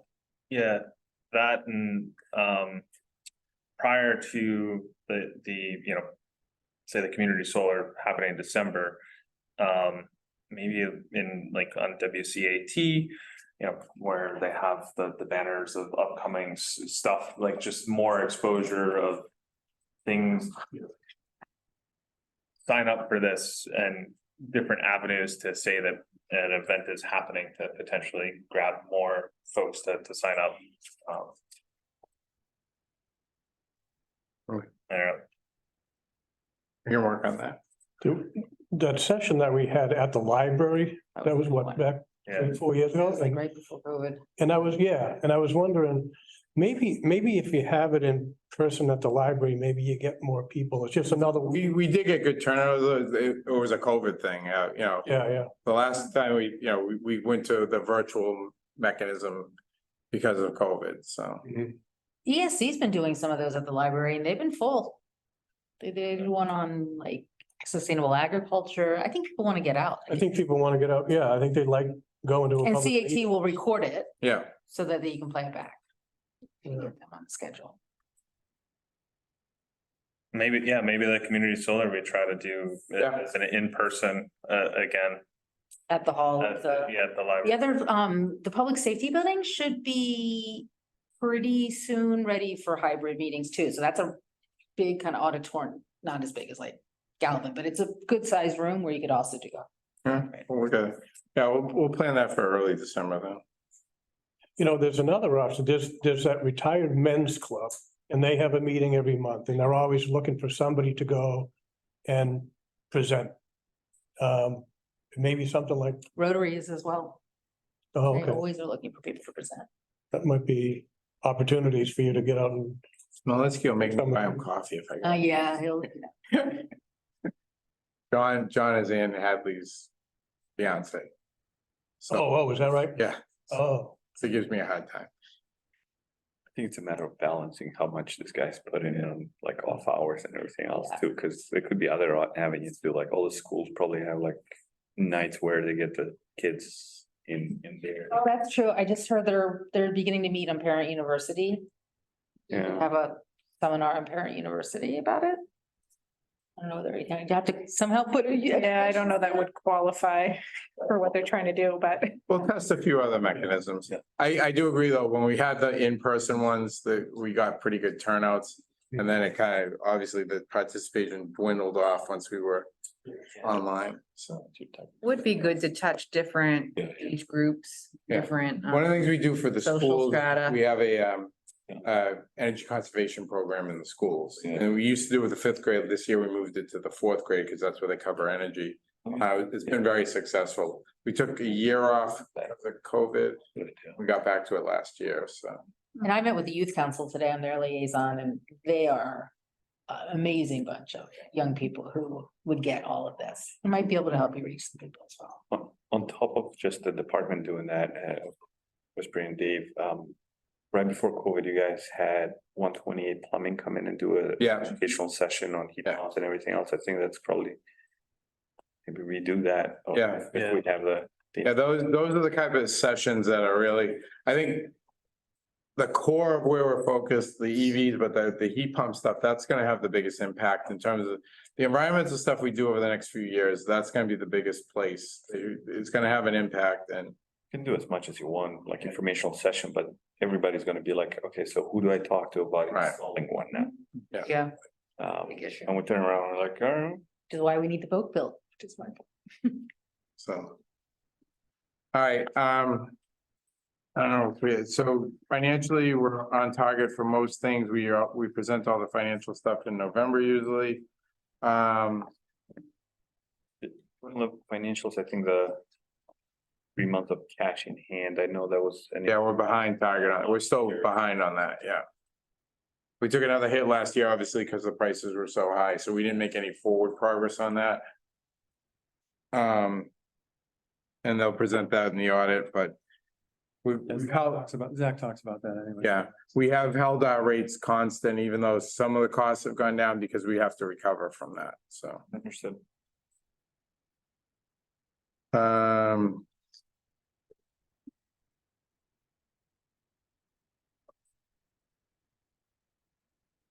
Sarah covered some of the vehicle stuff. Two B, the DPW installing solar, is there anything, Nothing new this year yet with them. did they reach out for the America? I know that there was discussion. We talked about it, but Joe's been tied up, I think, with the streets and we've been focused on other stuff, so neither side.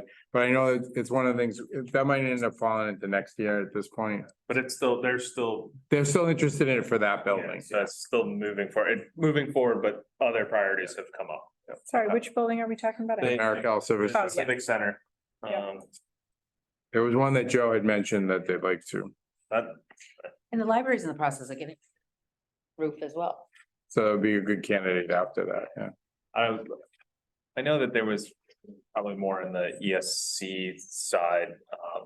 There was discussion around and, you know, it may come to you guys to help on the technical part, but putting something in town as a municipal building has its roof replaced as part of that replacement process if it's, you know, solar applicable, that solar be included in the roof projects. But they may look to you for some of the electrical technical stuff that. I mean, we can always work with them, but the problem is that the cost of that adds to a roof project is significant, So. We've been lucky, the two ones we did for the water department were partially funded by grants, so that was very, Relatively small. yeah. Do we know what? Done a great job with applying for the grants, really have. Maybe that, the councilors could push some of the others to do what he's done. Yeah, where's he getting them? Is he? I forget where those two grants came from, but they were state grants that he obtained. He was successful in both of them, the full amount. Yeah, we're gonna have a new position, a new kind of planner Yeah. position, and the thinking is that they will do grants. Yeah. Work as well. He's done a really good job with that. It's good to hear. So, yesterday, the, DOE announced, state, formula funding, has been released for Massachusetts, to the tune of, I think it's like $9 million for fiscal year 22-23. And the Mass CEC is going to have some kind of solicitation process where that money will be Yeah. handed out for projects.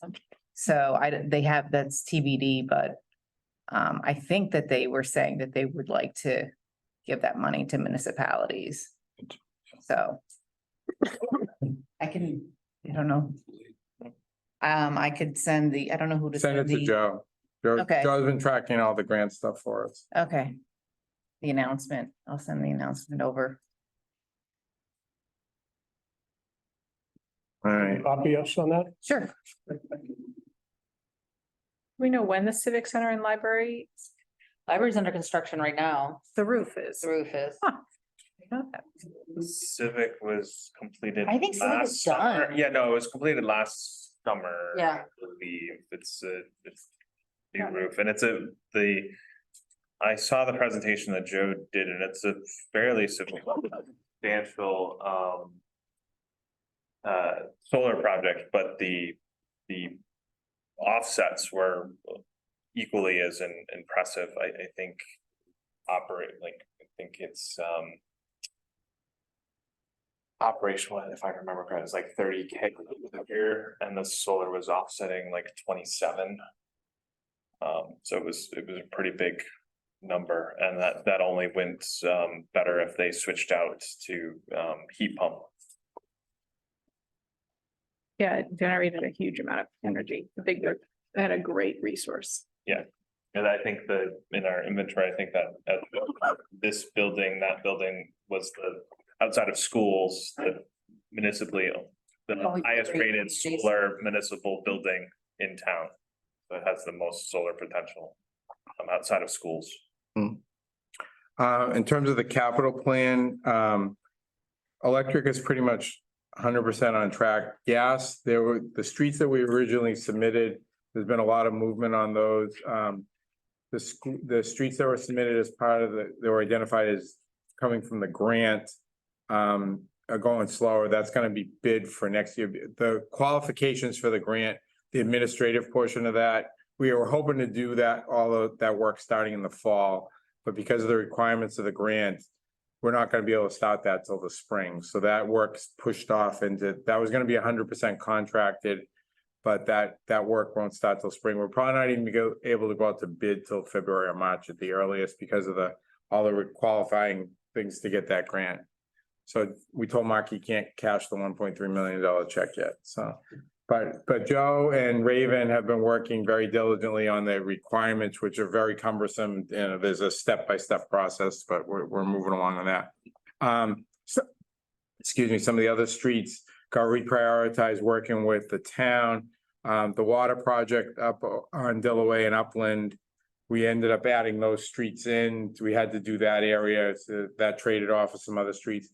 Within the next few weeks, we will finish up all our dead main. We were a little bit behind, obviously, due to COVID. We had a lot more dead main out there than we had been able to convert. But we're 100, as of the end of September, we'll be 100% caught up with our dead main. And we're still meeting pretty regularly with Joe and Bill on we have a much better process with that since, you know, a few years back. So we meet with Joe and Bill on a regular basis on prioritizing streets and changing priorities, and our priorities change and their priorities change. So we meet pretty regularly now on identifying which streets, and, you know, as we develop the budget for November for next year's street work, we're meeting with Joe and Bill tomorrow to kind of talk about their changing priorities. I think they need some stuff added in Greenwood. So we're moving our priorities around, and we're constantly doing that. So some of the streets that were on this year's list got reprioritized to other streets, but in terms of footage, we're pretty much on target for the same thing. But again, a lot of those shifts came from mostly changing priorities with the town. We're in good shape on the main streets. Again, the grant will take care of the last major portion of Water Street, Crescent, and right into Main from that side. We're applying for a new grant for the Greenwood section of town, which would basically be from Green Street to the Melrose line on Main Street, and then a bunch of the side streets off of that. So Joe and Raven are working on a new grant application for that. That would be, based on the way this is all working, we probably would be doing that work in the 26 timeframe. So we've been working again with the town, let them know that, you know, there's money out there to potentially do those streets, but we gotta wait for it because the process is a little bit slow. So Joe and Raven are applying for the grant right now. We would probably find out in the spring, and based on our current experience, we won't be doing it that fall or even the next, you know, spring potentially. It'll probably take a little bit of time. So that's the update on the streets. But again, we're completing all our dead main work by the end of the month. And so we have a list of streets we are going to work on into the fall of some of that stuff around the emergent leaks and the leak list. There's a handful of streets we'll do ourselves that are small sections that we want to take care of because they'll kill 2 or 3 leaks. Or I think there's one that's a priority for paving for Bill that we want to get in the sun this year so that it has a freeze cycle for next year. I think it was either Linden or Myrtle. It was a street that was becoming a priority to the town. So we're going to try to get that done in the fall so it has a freeze cycle. There's not a lot on the next page in terms of deviation. The chargers at the head of the lake are obviously very popular. Even Dave Polson charged his vehicle, his private EV there. I charged mine. I had an emergency. I couldn't get home, and so. Oh, yeah, right same with there. me. Yeah. Yeah. He took a road trip to New Hampshire and couldn't find a working charger. There's nothing north of Wakefield for a while. No, right, exactly. I was like, exactly. oh, this is it. I know, no, you're right. I had 12 miles to get home. And then I'm like, do I push it? And then I said, no.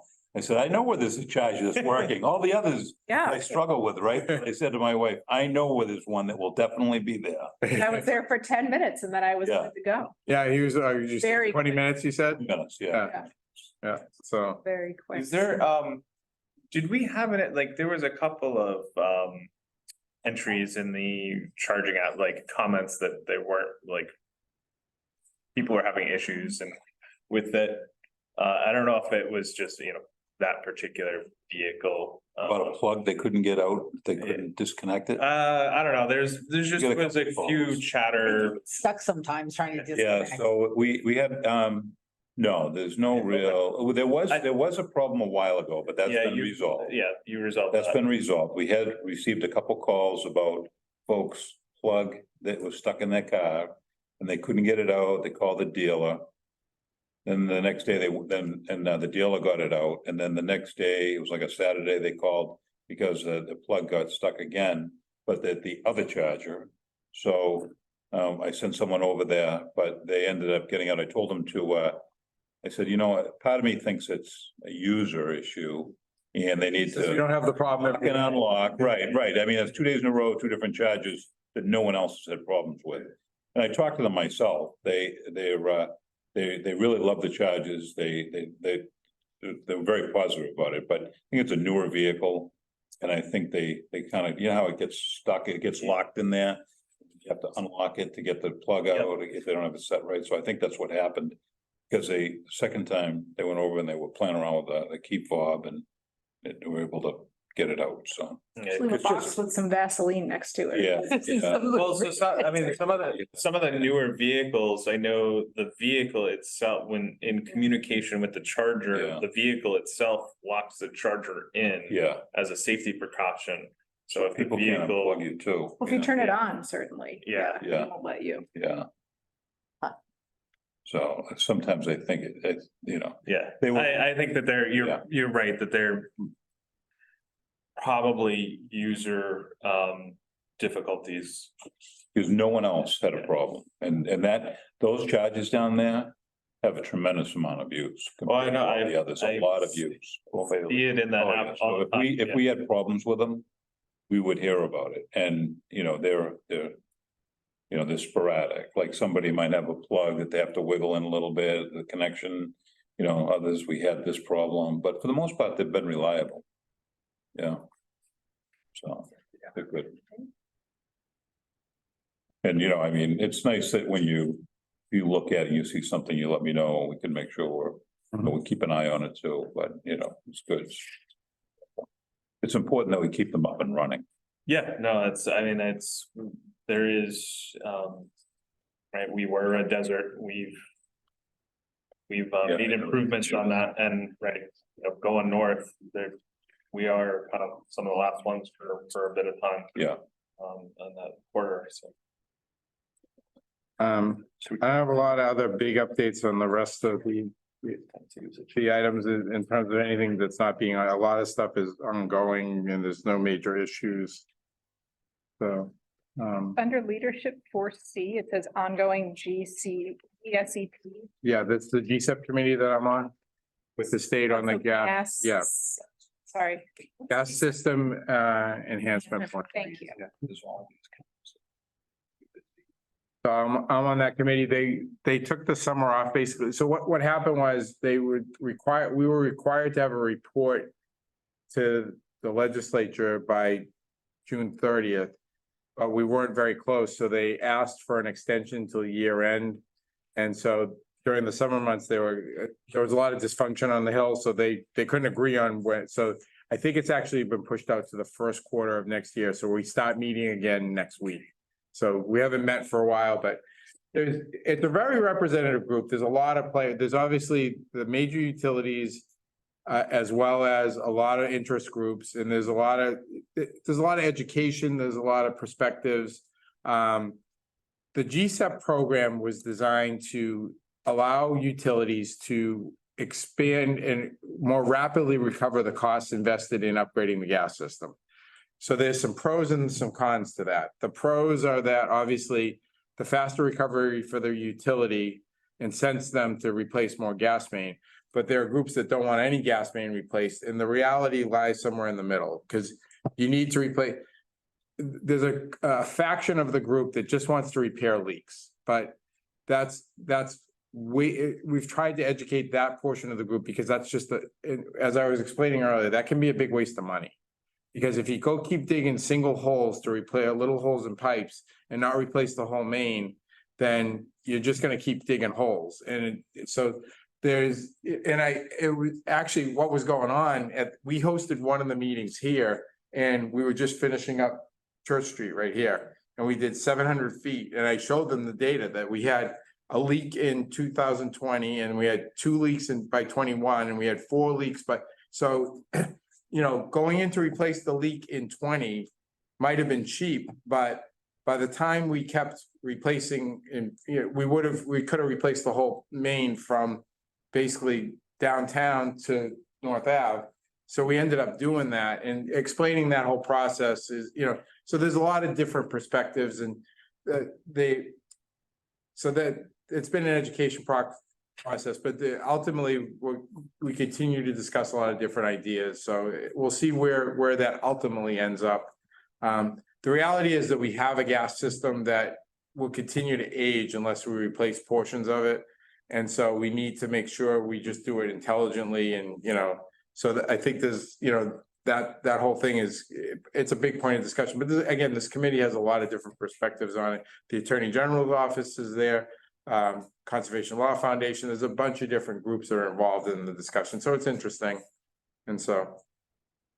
Are they also talking about some of the alternate, like, I know we talked about some of the, what is the gas system 2.0, which is. Right, the ground source heat pump. Yeah. So both National Grid and Eversource have a pilot for that, and they're both, and so they reported out on that. But right now, their pilots don't involve using existing it's installing new infrastructure. So I think the long-term idea would be that you try to reuse existing infrastructure, but they're a long way away from that. So this is still experimental. I think Eversource's project is a little bit smaller and probably going to be done this year, and National Grid might, or is it the other way around? I forget. They just started, Eversource just started, is in Natick, I believe. Yeah, Framingham, yeah. For us, it's up in Lowell and, Yeah, is yours gonna be, I forget which one was gonna be done first, yeah.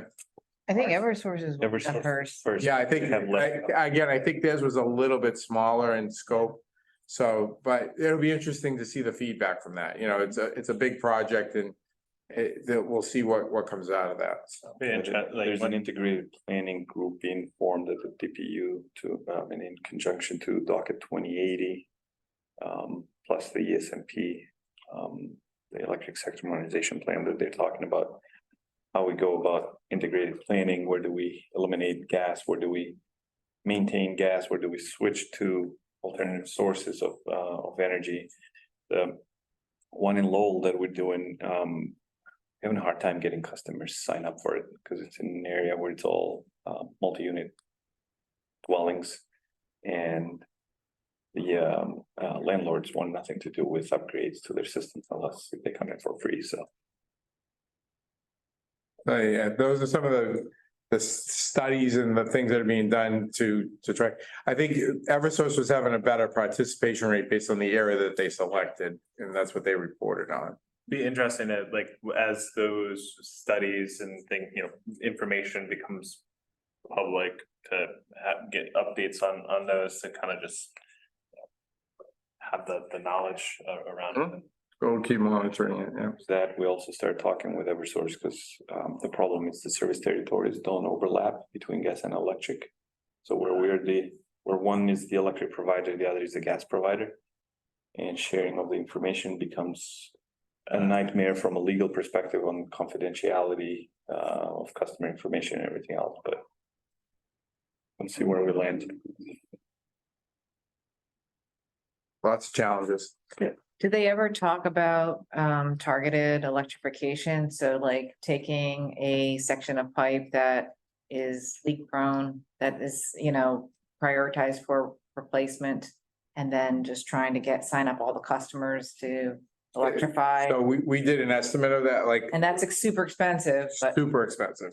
And Yeah. so we did actually, when Jen joined the board, we did a study on a street that I think had 14 customers, and like what it would cost to replace the main was like 365,000 versus it was over $1 million to convert them all to electric. So I think street by street is super expensive, but I think people are looking into zonal electrification, so.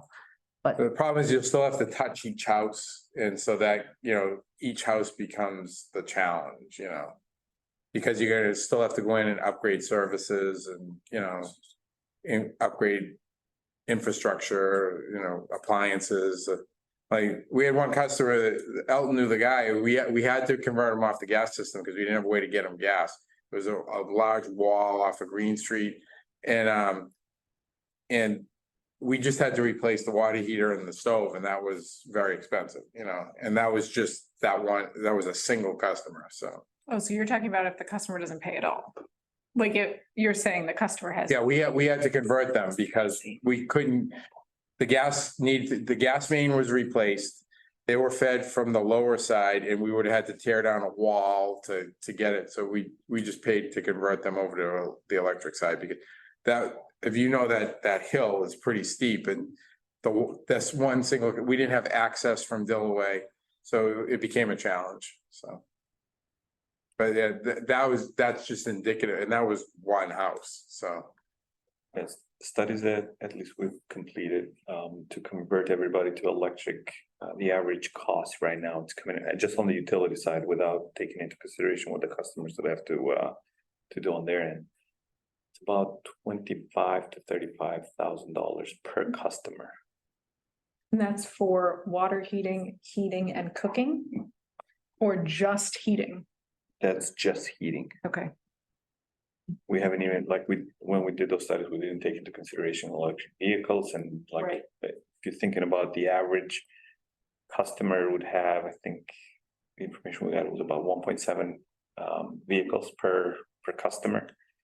So you would add the electric vehicle charging, you would add cooking and water heating, and when you think about it, the peak of all that usage is usually winter time, between the 6 to 7 a.m. hour, where everything goes off at once. You have to build for that peak. Yeah. Whether you utilize it or not, you have to build for it. Does that include panel replacement? No, Or no, upgrade? this is, Okay, this so is it's just the literally just utility heating. side, yeah, utility Okay. side. That's why we got to that $1 million estimate, because You If we- had an all-in. yeah, if we're telling them we're not gonna serve gas on the street, we assumed we were gonna have to fund because we had, on the street that we looked at, I forget which one it was, we had, I think it was 10 out of the 14 residents on that street were gas customers.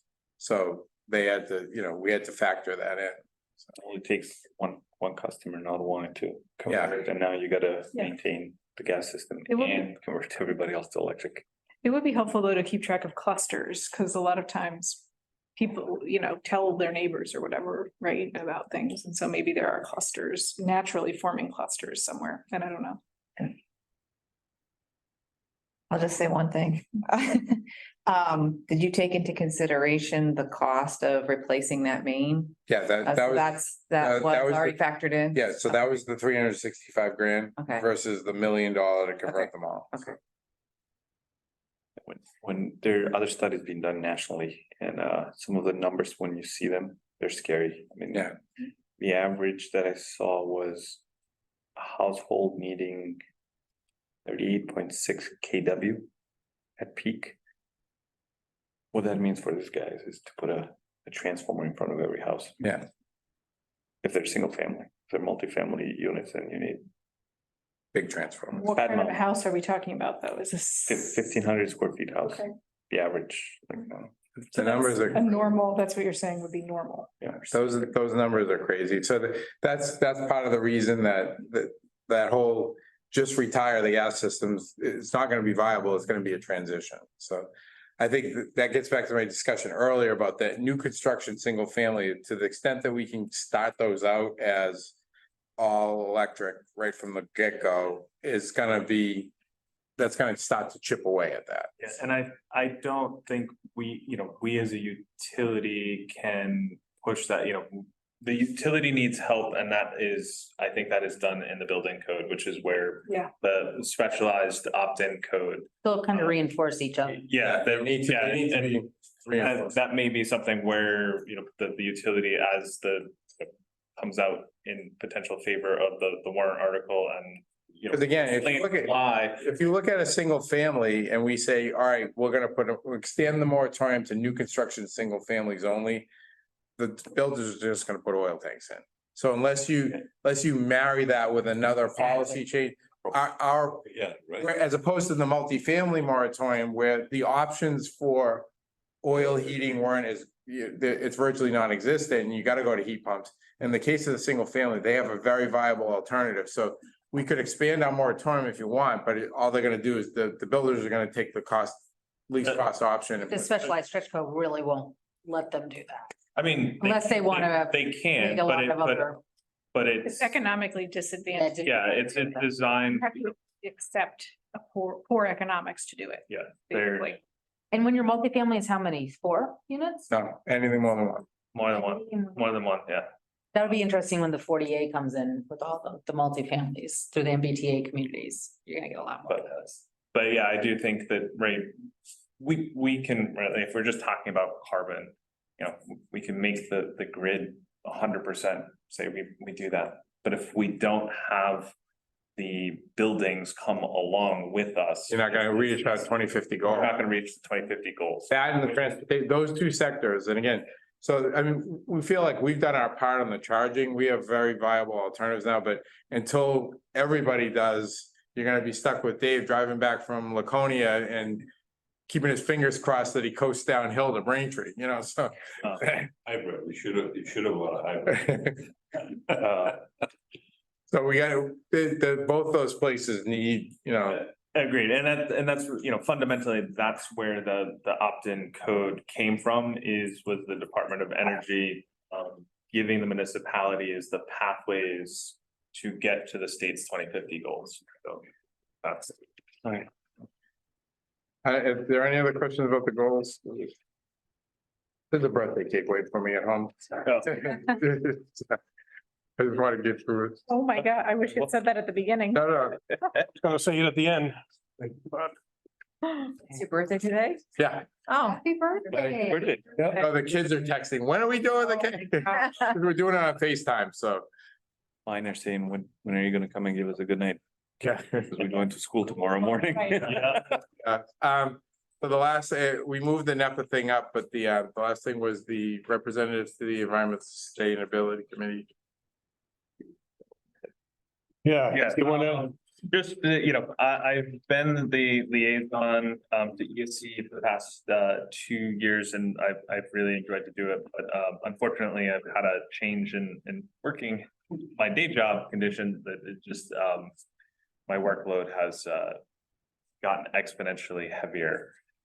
So if someone could be the liaison, would take a great burden off of myself. I do plan on, there's a couple of working committees to continue through the opt-in code to, you know, see that through. But if, you know, from a voting perspective, that would be great. And for Sharon's benefit, the Environmental Sustainability Committee has liaisons from several different town boards, the town council, the school committee, this board. The position is a voting position on the ESC, along with there are I think we're up to 6 or 7 resident members as six or well. 7 resident members. And a representative from the DPW. And a representative from the DPW who also has voting. And then there are student representatives, they're non-voting members, but it's a very good collaborative body that has different, you know, there's different interests, and obviously energy is a big part of sustainability within the town. A lot of good work has come out of that body. But like I said, I just don't know that I'm gonna have the bandwidth and resources to give to it for the It next meets year. on Thursday. Yeah, it's the second Thursday generally. Yeah, it's generally the week after our board meeting. The work that I've done in the past couple of years is, you know, give updates around what Gas and Light has been doing. Being the conduit back and forth, and then some of the other, you know, like the green communities stretch code, and then the upcoming, I've been doing work on the off-road code, because it, you know, it's part and parcel to the work that we do here. If anyone would like to take over. When are you planning to end your? Well, we take the vote on whoever, you know, the nominee, and they would take over immediately at that point, but I'd go to next week's, there's a meeting scheduled for Thursday of next week. so the once a month that they. It's once a month, just like us. There's subcommittees Yeah. if you want, you don't have Yeah. to It- serve on subcommittees, Yeah. on committees. I think bare minimum, it's the updates around what we're doing and the kind of conduit to this board and gas and, you know, to the staff as well. I don't know, how does anyone feel? How do you feel? I can't take it on, right? John, what do you think? I'm interested. Will there be other, I don't know, commitments or the expectations of new board members just coming down the road? I just wanna, I mean, I think our meeting schedule is pretty Yeah. regular each year, and I think we just try to, we're adding in that strategic planning meeting, but I think other than that, I think we try to make it as seamless to you as possible in terms of sharing our warrants and our payroll, like all the things that we kind of share on an automated way now. So I think we try to reduce the burden as much as we can. The ESC board is still meeting virtually because unfortunately the town does not have a space for them to meet in person at the moment. To meet the open meeting law requirements, so. Is it, yeah, the FYI. The Zoom meeting. And you don't really have to come to every meeting. I mean, we haven't seen the school. I mean, I think. Yeah. unless somebody else wants to take the role, I'm happy to do that. It is really valuable to hear about your programs, like sometimes even I like, it's a good audience, this is the audience that you want to reach. I think they're all waiting for you to. I I've done it in the past, Okay, so I'm okay. happy to. Tom took over for Jen, so she's Yeah. already. Share the I'm love. happy to. Plus, I have Happy to. I election just didn't coming want up to in steal it away. next year, so it's like, Didn't seem I like. think, feels like a lot. all right. Well, I'll nominate Sharon. All right, a second, We'll second that. all in favor? Aye. Aye. Very well. Congratulations, you didn't step back fast enough. You didn't get a chance to see that. She showed interest. Yeah, Yeah, I mean, you'll meet a lot of nice people around town, so. And Joe too, from the DPW, you make a lot of quick contacts, I think. Yeah, Ann's been on. Yep. Mary Ann, yeah. but I'll, attend the next meeting and generally I give updates around the kind of the directionality and sustainability that ESC is going, what's relevant from our Report back to. And I report back Yeah. or, report back here or if there's information to flow from us to the ESC. Okay. But it's a good bridge. And then just as a resident, I've learned a ton of stuff around the programs that the ESC has been doing. Like, I don't know that I would have known that, at the DPW at the pit, we now have metal recycling. So there's a dumpster there that you can bring metal recycling for free. Just put it in the dumpster. I didn't know that. Yeah. I know they had the cardboard, but. Yeah, so they added that in. Metal. They added the metal in, Nice. I think it's Well, we 2 months can, ago. we can Yeah. talk offline. Maybe you can catch me up. Right, All right, And if I can go to the meeting next week, I'll. absolutely. I'll introduce you and Make sure Sherry has I'll this information. I'll notify Sherry and Melissa. Yeah. I'll put you on an email with them. Okay. Melissa's the chair. okay, is there anything else? All right, let's let Pete go home and have his cake. Any motion to, Yes, motion to adjourn. second? Second. All in favor? Aye. Well, it's nice that we all wave our hands when we. Thank you. Bye, thank you. You survived.